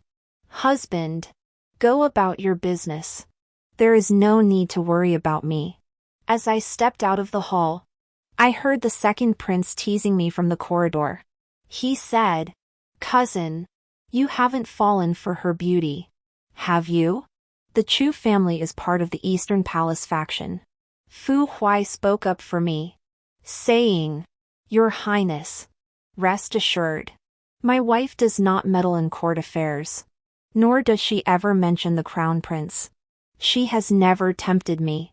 She treats me with genuine sincerity. Humph. Sincere. In my previous life, my elder sister had indeed fallen for him. But unfortunately, Fu Huai always suspected her every word and action. He always believed she was a spy sent by my father. Men all love to put on a show of true feelings. It was time for me to pay a visit to the crown prince. The next day, after receiving news from Chuan Yang, the crown prince quickly arranged a secret meeting with me. Before that, I had already had Chuan Yang secretly send him several messages. Moreover, each piece of intelligence had helped the crown prince escape danger. Therefore, the crown prince had come to trust Chuan Yang implicitly. He just never imagined that the person behind Chuan Yang was me. The tea room was filled with the subtle fragrance of tea, quiet and elegant. The crown prince and I exchanged glances. He was scrutinizing, speculating, and curious. The crown prince was reluctant to believe that I was Chuan Yang's master and the one who had been secretly helping him all this time. I smiled and presented him with a gift. The court officials will all recommend the crown prince to go to Jiangnan to relieve the flood disaster. If nothing goes wrong, someone will intercept the disaster relief funds along the way. At that point, the emperor will accuse the crown prince of incompetence. The crown prince smiled faintly, taking his time to appraise me with a few glances. My father once served in the crown prince's office, and I had met the crown prince a few times before. The crown prince didn't doubt my words. He asked directly, Chu heir, tell me, what exactly do you want? He called me Chu heir instead of Madame Fu. This was interesting. I extended my delicate hand, dipped my fingertip in the tea stain, and wrote a single character on the table, power. The crown prince finally showed a hint of surprise. I rested my chin on my hand, looking delicate and fragile, like the most poisonous carnivorous flower, and smiled. Your Highness, once you ascend the throne, will women be eligible to inherit titles? For example, if a husband dies, His wife can inherit his title. I will not allow Fu Hui to have children. After Fu Hui's death, the duke's mansion will become mine. The crown prince froze, then laughed. Ha ha ha. Chu heir, do you know what you're saying? I replied nonchalantly. I will secretly assist your highness in eliminating your greatest rival. At that time, your highness will understand that women can also manipulate power. The crown prince asked again. Why? Since ancient times, women have been married to support their husbands and raise their children. How dare you, Chu heir, harbor such unconventional thoughts? I shrugged. What else could it be? Because it's too boring. The struggles between women are all about either a so-called true love of a common man or controlling the household in the inner courtyard. My maternal grandfather is the wealthiest man in the country. I lack neither gold nor silver. The only thing left in this world that excites me is power. The crown prince did not directly agree to my proposal, but he did not refuse either. As we parted, he raised his eyebrows and smiled mockingly. Chu heir, you have made me very curious. I replied. I hope your highness will not disappoint my expectations. The crown prince laughed aloud, as if he had encountered something that truly delighted him. In the days that followed, the political landscape shifted slightly, though the imperial city appeared calm on the surface. Beneath the surface, tensions were simmering. What reassured me was that the Wen family had always remained neutral, refusing to align themselves with any factions. My elder sister and Wenxing had been living in bliss since their marriage. As for my father, I had already secretly sent him a message. As the son-in-law of the wealthiest man in the country, though his official rank was low, his financial resources were vast, and he was unlikely to be drawn into the succession struggle. My father and mother were not stubborn and listened to my advice. My father has taken sick leave and is temporarily not involved in court affairs. My mother is accompanying him on a trip. I, on the other hand, have been in frequent contact with my maternal grandfather and uncle, using my resources to secretly pave the way for the crown prince. The crown prince is also quite astute. Every time he sends something through Chuanyang, there is a night pearl the size of a baby's fist, which has caught Fu Hui's attention. Fu Hui furrowed his brows slightly, picked up the pearl, and examined it for a moment. Madam, where did you obtain this pearl? I recall that only the Empress Dowager possesses one in the palace. The pearl in the Empress Dowager's possession had likely already been taken by the crown prince. And now, it was in Fu Hui's hands. I smiled sweetly, not the least bit flustered, and said, Husband, my maternal family is the wealthiest in the land. What good thing could we not obtain? Not to mention this night pearl. Even if I wanted to see a mermaid, my two uncles would find one for me. Fu Hui's face immediately lit up with a smile. The second prince was in the midst of a fierce struggle for the throne, and he desperately needed money at the moment. Fu Hui had already hatched this plan in his previous life, dividing his elder sister's entire dowry among himself and his family. The Fu clan was like a pack of blood-sucking monsters, draining their prey until there was nothing left. Sure enough, Fu Hui showered me with affection at first, but within 2 days, he began mentioning the expenses of the household and the costs of maintaining his 500 private soldiers. In this dynasty, high-ranking officials were permitted to maintain private troops. However, Fu Hui was ambitious, and the number of soldiers he maintained far exceeded 500. If the number exceeded 1,000, it would be treated as a plot to rebel. I followed his wishes, actively fueling his rebellious intentions, and handed over half of my dowry to him. Husband, these things also belong to you. Take them and use them as you see fit. After all, the one thing I lack the most is silver. Fu Hui was overjoyed but maintained a polite facade, saying, My lady, I will never betray you. I will certainly compensate you tenfold in the future. Having obtained a large sum of silver, Fu Hui secretly began recruiting troops. Since he was so eager to be labeled a traitor, I naturally had to accommodate him. Shinru suddenly became clever. One evening when Fu Hui returned home late, he happened to see her practicing swordplay. Shinru's right hand was disabled, but she forced herself to wield the sword with her left hand, creating a dazzling display of sword flowers. Fu Hui had always admired her resilience, and Shinru's performance likely stirred memories of his time at the frontier. That night, they sat by the fire drinking wine together. Though they did not sleep together, it was clear that both still harbored feelings for one another. Upon hearing the news, Cui Nyang grew angry. "Madam, the Duke has always believed you lost a child. I thought he truly cherished that child. But now he has reconciled with Shinrui." I merely smiled, growing even more curious about Shinrui's true identity. Cui Nyang was a loyal servant, but she ultimately did not understand men. The capital city was never short of beauties, and men would never rekindle old flames with a woman whose youth had faded. I instructed Cui Nyang, "Send some skilled men to secretly monitor Shinru's every move. Shinru must hate me deeply and certainly wants to kill me. Therefore, she will eventually take action.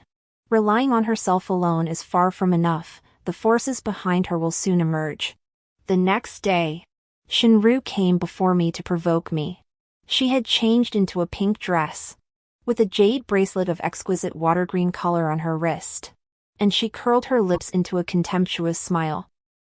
"The bond between me and the general is not something a woman of the inner quarters like you can compare to. Not to mention that I only caused you to lose a child. Even if I had truly killed you, the general would not have done anything to me." I remained unfazed and asked with a smile, "What? Since Shinrui's right hand is disabled, do you want to disable your left hand too?" Mentioning Shinrui's injury, her expression turned icy, and she glared at me, saying, "We'll see who wins. I will definitely be the one who triumphs. I will avenge myself one day. You crippled my right hand, and I will break your limbs. The general won't believe my words now, but it doesn't matter. As long as I can kill you." Shinru spoke harshly before leaving arrogantly. I became even more certain of my previous suspicions. Shinru has a secret, and it is closely related to Fu Hui. As evening fell, Fu Hui returned to the mansion. He learned from the servants that Shinru had come to see me, so he hurried to my courtyard. Cui Nyang gave me a subtle glance. Knowing he was about to enter, I turned my face toward the door and let a few tears fall just in time. As Fu Hui stepped inside, I quickly wiped away the tears and greeted him with a smile. I knew I was beautiful, and I was even more certain that this smile was as radiant as a morning flower in full bloom.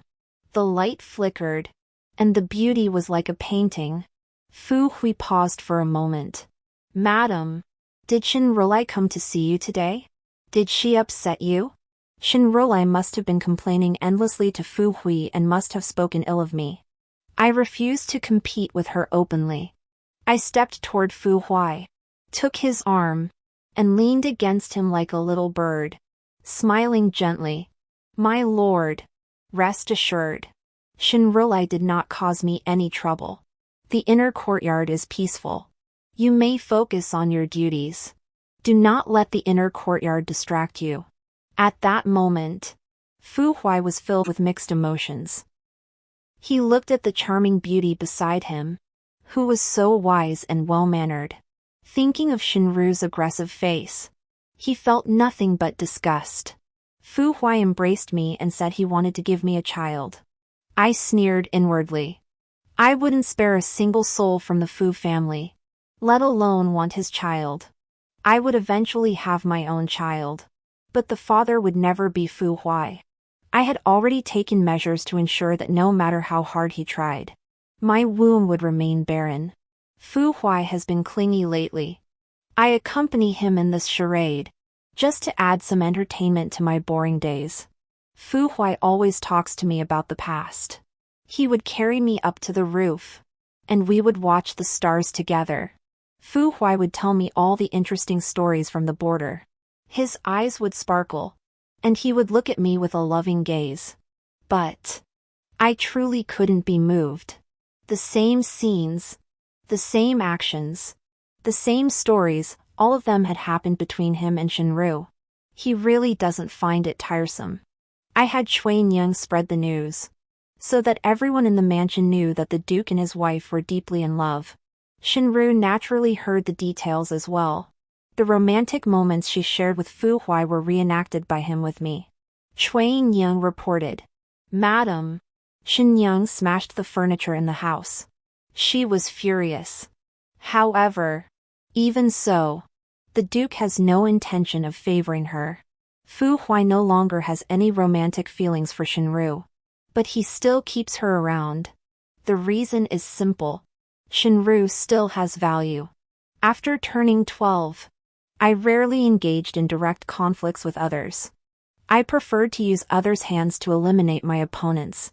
But clearly, Shinru was not someone who could be easily disposed of. 2 months later, news arrived from the Crown Prince's camp. The Crown Prince had indeed encountered bandits while escorting disaster relief silver. Fortunately, I had informed him in advance, allowing him to prepare. The Crown Prince ordered his men to split into 2 groups, one open and one covert. Currently, the disaster relief silver has been safely transported to the disaster area. The Crown Prince has performed a great service this time. He invited me to meet him outside. Despite knowing that Shinru was watching me, I went to a tea house in a high-profile manner.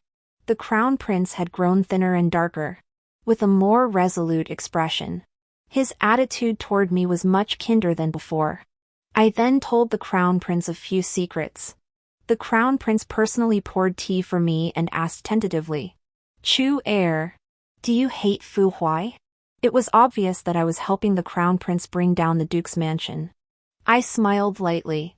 "It's not that I hate him. It's just that we have some unfinished business.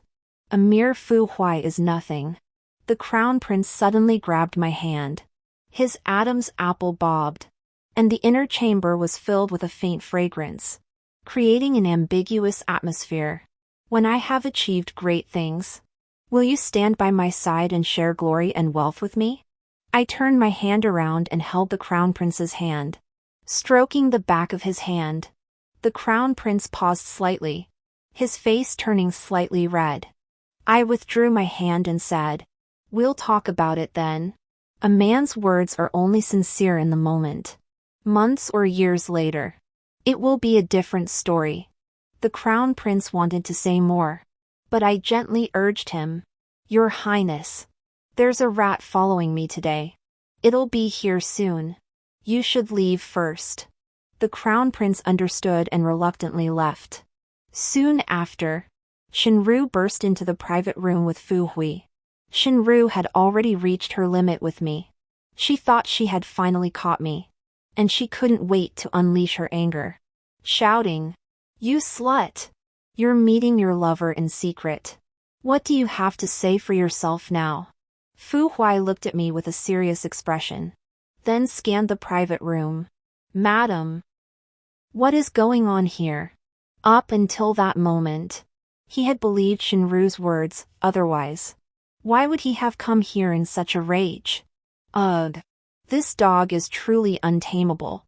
Shinru, seeing no one in the private room, searched everywhere, wishing she could conjure up a lover on the spot. I was utterly bewildered. I pulled out a handkerchief from my sleeve, bearing Fu Huai's handwriting. Of course, the handwriting was my own imitation. I asked, "Husband, weren't you the one who invited me here for tea? Look, you even wrote a handkerchief specifically for me." Fu Huai's expression changed abruptly.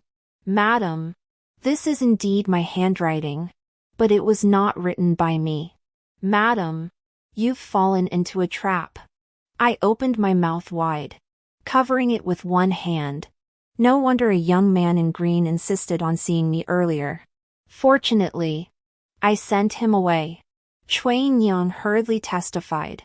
That was so dangerous. The Duke must investigate this thoroughly.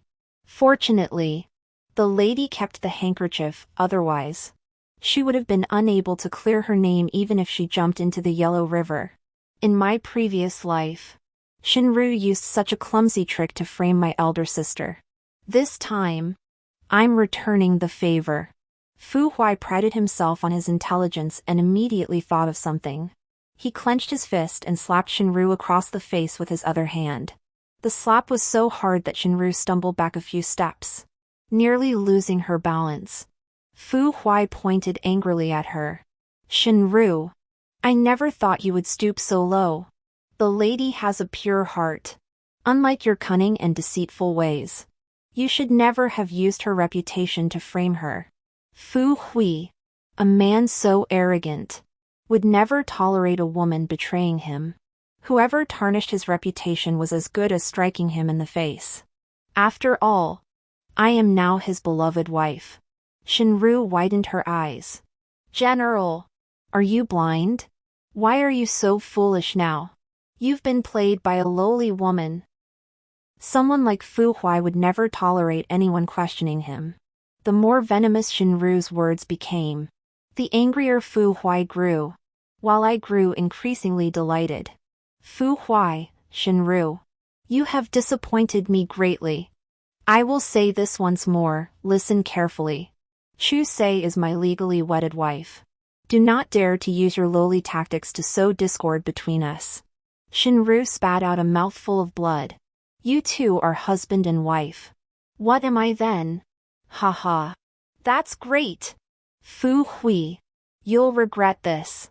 After the commotion, Shinru left the Duke's mansion in a huff. Fu Hui showered me with affection. He spoke more than before and loved taking me to the military camp to ride horses, as if he wanted the whole world to know I was his wife. When a man loves a woman, he truly treats her like a precious treasure.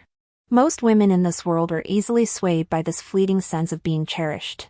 Once the man changes his heart and the affection fades, it becomes difficult to win him back.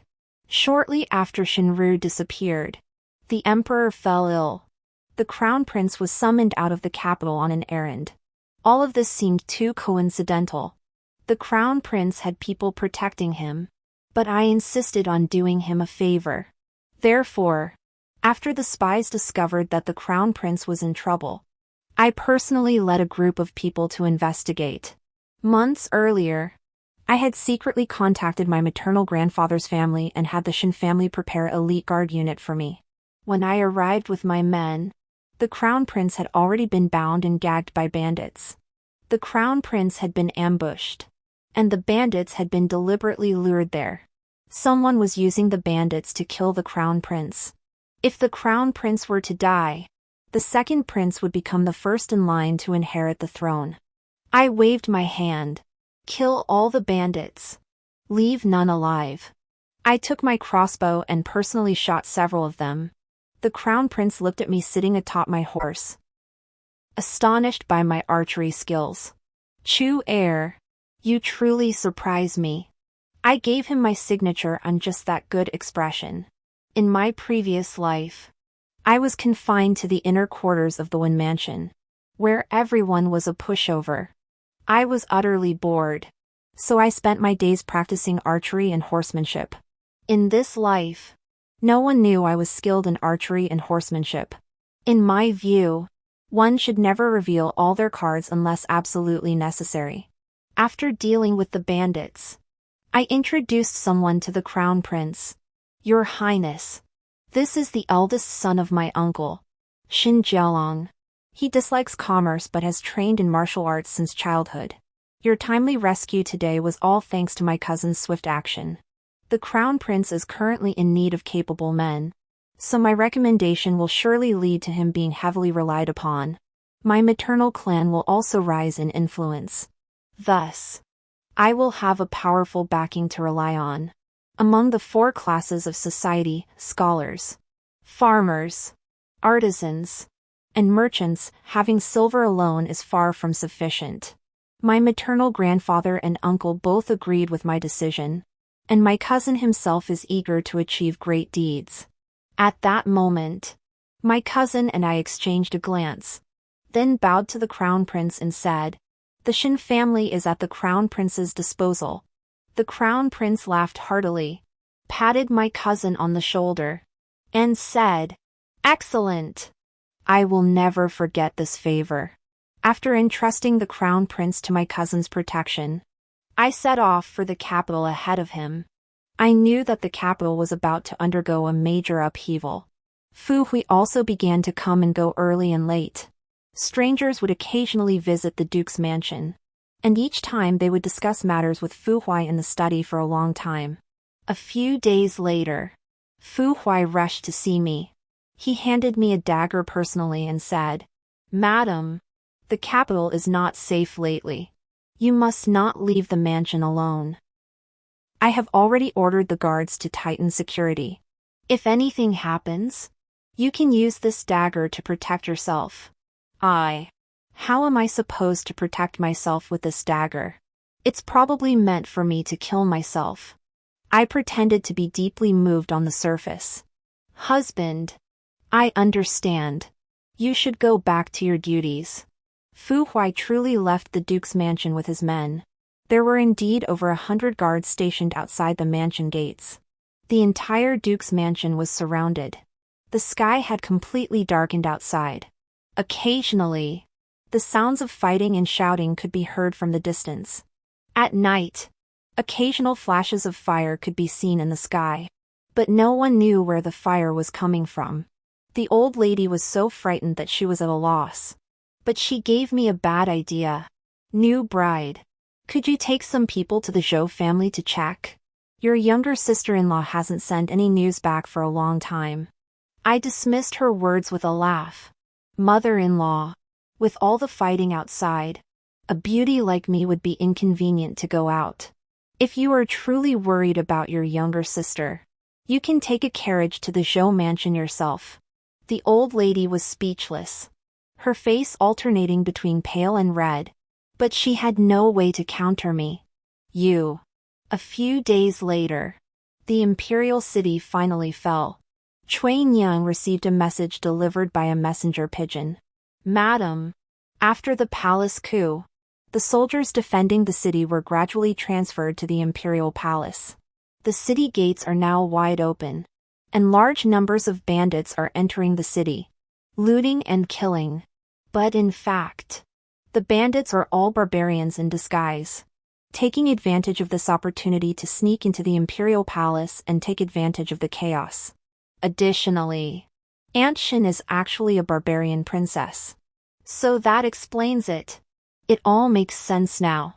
When Shinru returned to the duke's mansion with her men, I had already changed into my battle attire.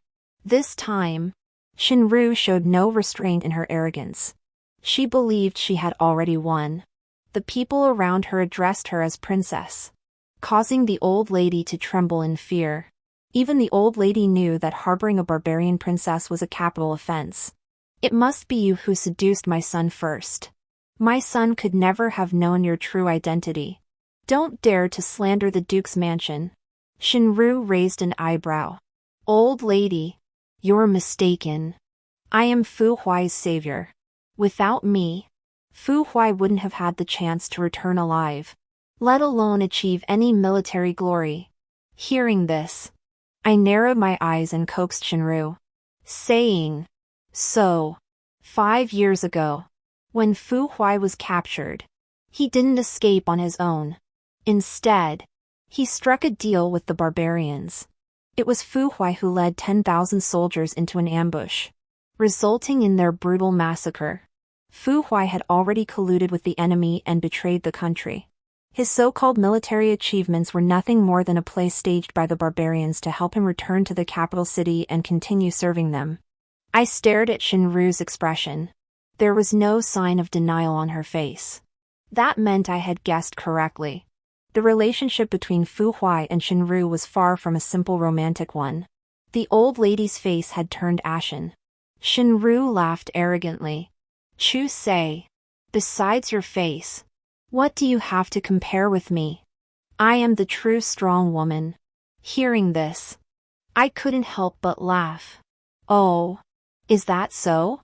I didn't know that a strong woman would risk her life for a man. Shinru, you, even at the brink of death, you still dare to speak so boldly. Immediately, dozens of skilled warriors appeared around me. Shinru froze for a moment before realizing what was happening. She roared. So you had this planned all along. I knew you weren't as simple as you seemed. But today, I will capture you with my own hands, break every bone in your body, and throw you into a beggar's den to suffer every humiliation. It was clear that she hated me with every fiber of her being. Both sides began to clash. At first, they were evenly matched. I stepped back several paces and continuously fired arrows. With my strength, I couldn't engage in close combat, so I played to my strengths and used only my bow and crossbow. Soon, Shinru's men outnumbered us, and I retreated from the mansion with my men. The old lady had already cowered in a corner, terrified and disoriented. Shinru pursued relentlessly, gritting her teeth and shouting orders. Catch that slut! Whoever captures her will be rewarded with 100 taels of silver. Just as I was about to be surrounded, Fu Hui rushed back. He had bloodstains on his body, as if he had been injured in the palace. He rode his horse at full speed and shouted, "Stop! Don't hurt my wife!" Shinru flew into a rage and kept firing arrows at me. I stood still, deliberately acting as bait. When an arrow flew straight toward me, Fu Hui jumped off his horse and rushed toward me. He wrapped me in his arms, taking the arrow in his back. Another arrow followed. Fu Hui groaned but immediately asked with concern, "Lady, are you okay?" I blinked and smiled calmly. Fu Hui looked at me, noticing I was wearing tight armor and holding a bow and arrow. He wanted to ask more, but a long sword was already pressed against his neck. Shinru nearly roared. "Fu Hui, you betrayed me. At a time like this, you're still thinking about this slut? You've been so smart all your life, but now you're being so foolish. She never loved you. You never understood her. I can ride horses, shoot arrows, and kill people. A true villain would never allow himself to be weak and helpless. So-called weakness is just a protective color." Fu Hui stared blankly at me. He opened his mouth as if to ask something, but in the end, he said nothing. Instead, he swiftly turned around and stabbed Shinru in the back with his sword. Shinru's body trembled slightly before she spat out a mouthful of blood. She slowly knelt down and stabbed Fu Hui in the back as well. When a person is about to die, their words are sincere. Shinru wept on the spot, filled with resentment.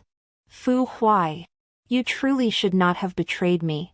From childhood to adulthood, anything I desired, I never failed to obtain. I had my father capture you and forced you to compromise. It was I who step by step made you sell your country for glory. What I cannot have, I will destroy. Therefore, Fu Hui, you must accompany me to death." Fu Hui's pupils dilated. He drew his sword, and Shinru died instantly. Fu Hui wasn't much better off. He had been stabbed by Shinru, and with his existing injuries, he was already at the end of his strength. But it seemed he still had unfinished business. He stared at me with unwavering determination. Fu Hui's lips kept bleeding, and he couldn't speak.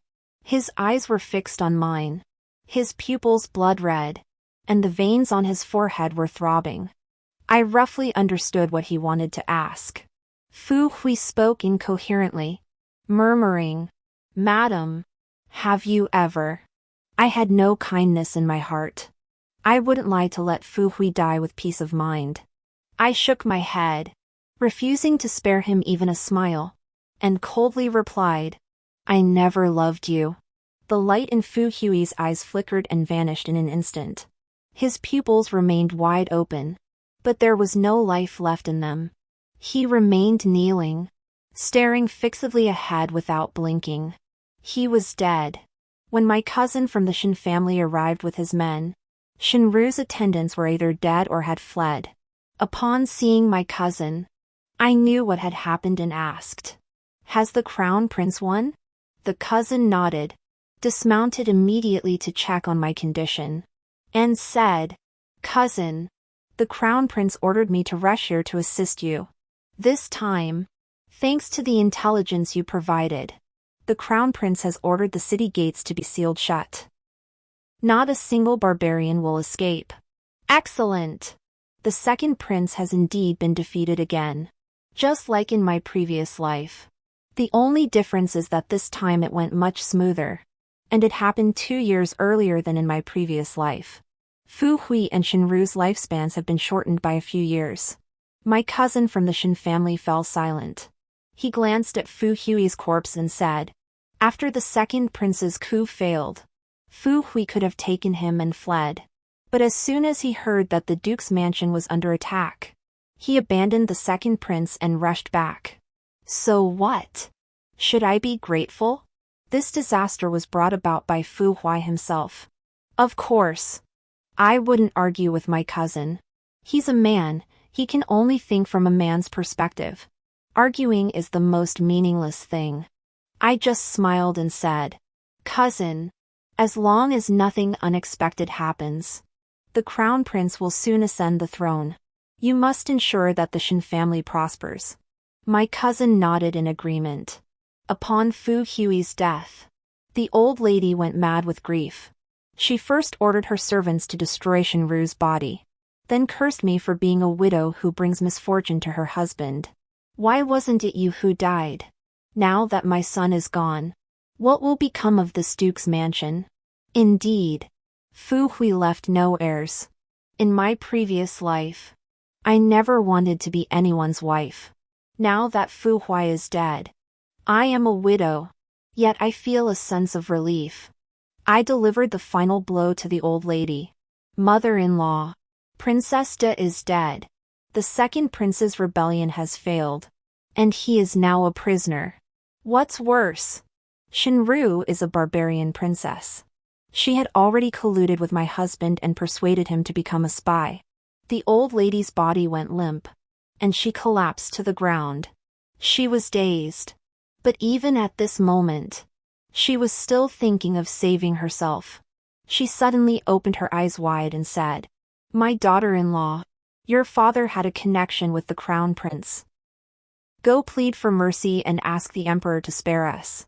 A widow and her orphaned children. Spare the Fu family? But who could spare the lives of the 10,000 soldiers who were buried alive? Weren't their lives worth anything?" I ignored the old lady, ordered the servants to clean up the duke's mansion, and went to my room to take a flower petal bath. I hated the smell of blood, it always made me want to do something wicked. The crown prince was busy cleaning up the mess in the palace and hadn't dealt with the duke's mansion yet. He ascended the throne immediately, becoming the new emperor. The next day, my younger sister-in-law stumbled back, barely able to stand. She fell at my feet, looking disheveled and desperate. "Sister-in-law, save me! Sister-in-law, save me! I was wrong. I won't dare again. You did everything for my sake. I was blind." My younger sister seemed to have gone mad, mistaking me for my older sister. Zhou Jia, the spoiled son of a wealthy family, also rushed over. His face was filled with lust, and he stared at me without restraint.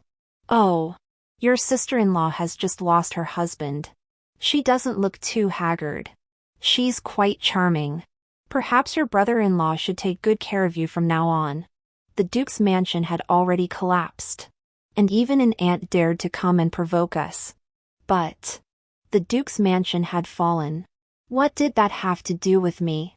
Chu say? I pulled out the long sword from the guard's hands and stabbed the Zhou family's spoiled son directly. My younger sister-in-law screamed in terror.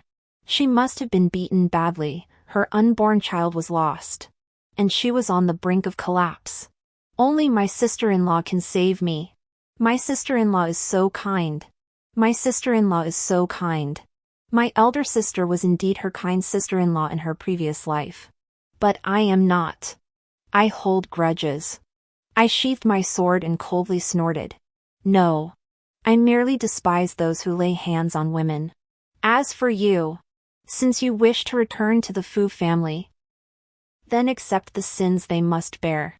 The younger sister seemed to have been reborn as well, but others only thought she had gone mad. She muttered incessantly. My sister-in-law truly cared about me. I should have married into a better family. I can't marry into the Zhou family. Why didn't you stop me from making this mistake? My younger sister clung to my calf, sobbing. Sister-in-law, you must have a way to start over. Help me change my fate. I want the good life I had in my previous life. I looked down at the person at my feet and kicked her away. The good life she had in her previous life was something my elder sister had secured for her. But what did she do afterward? I took control of the Duke's mansion and had the old lady and my younger sister locked up. Then, I presented Fu Hui's body and the evidence of his treason to the new emperor. Everyone thought I was doomed. After all, I was Fu Hui's wife. But few knew that I had already formed an alliance with the new emperor. The new emperor praised me lavishly. Chu heir, thanks to the information you provided, I not only ascended the throne smoothly but also captured the barbarian spies hiding in the capital. You are my greatest hero.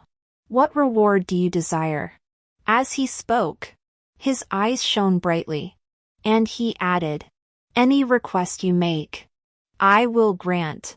When I was in the Eastern Palace, besides the crown princess, there was no one else by my side. Does he want to take me into his harem? I almost laughed out loud. Is this what he calls a reward? It seems that no matter what kind of man he is, he naively and confidently believes that women need the shallow affection he can offer. The new emperor was waiting for my response, and he even seemed a bit impatient, constantly rubbing the jade ring on his thumb. I nodded, stood straight, and asked, Your Majesty, do you remember the request I made when we first met in the private chamber? What I sought was not the emperor's favor, nor a position in the harem. From start to finish, there was only one word, power. The new emperor naturally remembered. His expression changed slightly. Clearly, what I wanted was not what he intended to give. I continued, Your Majesty, why not grant me the Duke's mansion? The new emperor furrowed his brows. You want to become a female duke? I retorted. Is that not permissible? When a husband dies, his wife inherits his title. What is wrong with that? According to the laws of this dynasty, given the crimes committed by Fu Hui, the entire Fu family would be executed, and the Duke's mansion would cease to exist. My request for the title of female duke was merely to pave the way for myself. The new emperor paused for a moment, then shook his head and laughed. Chu heir, you're truly something. In the end, the new emperor agreed, even though some court officials opposed it. The new emperor suppressed their objections. It was clear that the new emperor was currently very interested in me. I decided to take advantage of this opportunity to make him work for me. Men, whether good or bad, are all tools to be used. The Duke's mansion was completely renamed to the Chu family. I replaced all the servants in the mansion. The old lady screamed that she wanted to drown me in a pig's cage. I handled it according to the law, handing over the old lady and her younger sister to the authorities. As relatives of a traitor, they would be dealt with accordingly. As for me, having performed a great service, I could use my merits to offset my past mistakes. Rumors even spread in the streets, claiming I was a spy planted by the new emperor beside Fu Hui. Some went further, spreading lies that I was the new emperor's concubine. A storyteller even fabricated a tale of a childhood romance between me and the new emperor. In no time, Rumors of my affair with the new emperor spread like wildfire. I didn't need to investigate, I could guess who was behind it. My father had once been part of the prince's faction. But I had hardly known the young emperor when he was a child. The new emperor was using rumors to force me into submission. My father and mother had just returned from their travels. Upon hearing of the upheaval in the capital, they were deeply shocked. However, they soon accepted the fact that I had become a female duke. After all, over the years, I had often done things that others could not imagine. My father was worried. There has never been a female duke in our dynasty, nor has there ever been a precedent of a wife succeeding her deceased husband. I hear that the 2 ministers of justice are submitting a report against you every day. I remained calm. Someone has to set a precedent. My father was speechless. My mother smiled meaningfully. What could my daughter have done wrong? She is a meritorious official. My older sister and Wenxing also came to visit. My older sister was just a few months away from giving birth. She had a beautiful face and a radiant complexion, clearly well-nourished. Wenxing, upon seeing me, looked as scared as a mouse seeing a cat. My older sister spoke to me in private. Second sister, your affair has become common knowledge throughout the city. People are saying that you will eventually enter the palace. The title of princess consort is merely something the emperor bestowed upon you to win your favor. Second sister, what is the nature of your relationship with the emperor? I touched my older sister's protruding belly and changed the subject, asking, older sister, you are about to become a mother. Do you like this feeling? My older sister's face lit up with a serene smile. But when I put myself in her shoes, I realized I couldn't endure such a peaceful life for even a single day. I didn't care about the rumors outside. I focused on managing the Duke's mansion and rehired the guards and shadow warriors. All the servants were personally selected by me and obeyed only my orders. On this day, the new emperor held a celebratory banquet, and I was among the invited guests. At the palace banquet, my seat was very close to the emperor. The new emperor kept glancing at me, while the empress by his side clearly looked at me with suspicion. It seemed that everyone believed I would enter the palace and become one of the emperor's concubines. The new emperor himself believed this as well. After the banquet, I was led by palace attendants to a palace hall. I drank pear blossom wine and became slightly intoxicated. Lady, this servant will assist you with your bath and change of clothes. Lady. Was she calling me? Never mind. I knew the new emperor's intentions today. I did not refuse. During the bath, the new emperor arrived.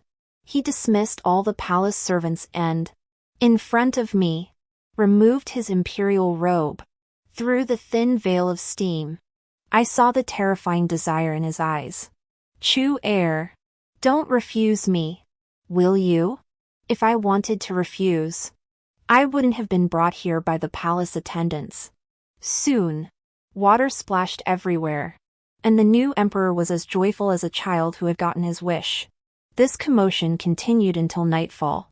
The new emperor ordered fireworks to be lit, and he personally took my hand, leading me up to the pavilion to watch the fireworks. At that moment, all the flowers were in full bloom before my eyes. Within my reach, the new emperor had arranged everything perfectly. When his feelings ran deep, he joyfully said, Chu heir, I will make you my concubine. As long as I am here, no one will dare to speak ill of you. He believed that the rumors circulating in the streets were all meant to pave the way for me to enter the palace. Indeed, no matter how virtuous a man may be, he is still too self-righteous.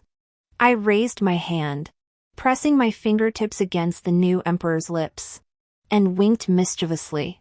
Your Majesty, I have a gift for you. The new emperor looked delighted.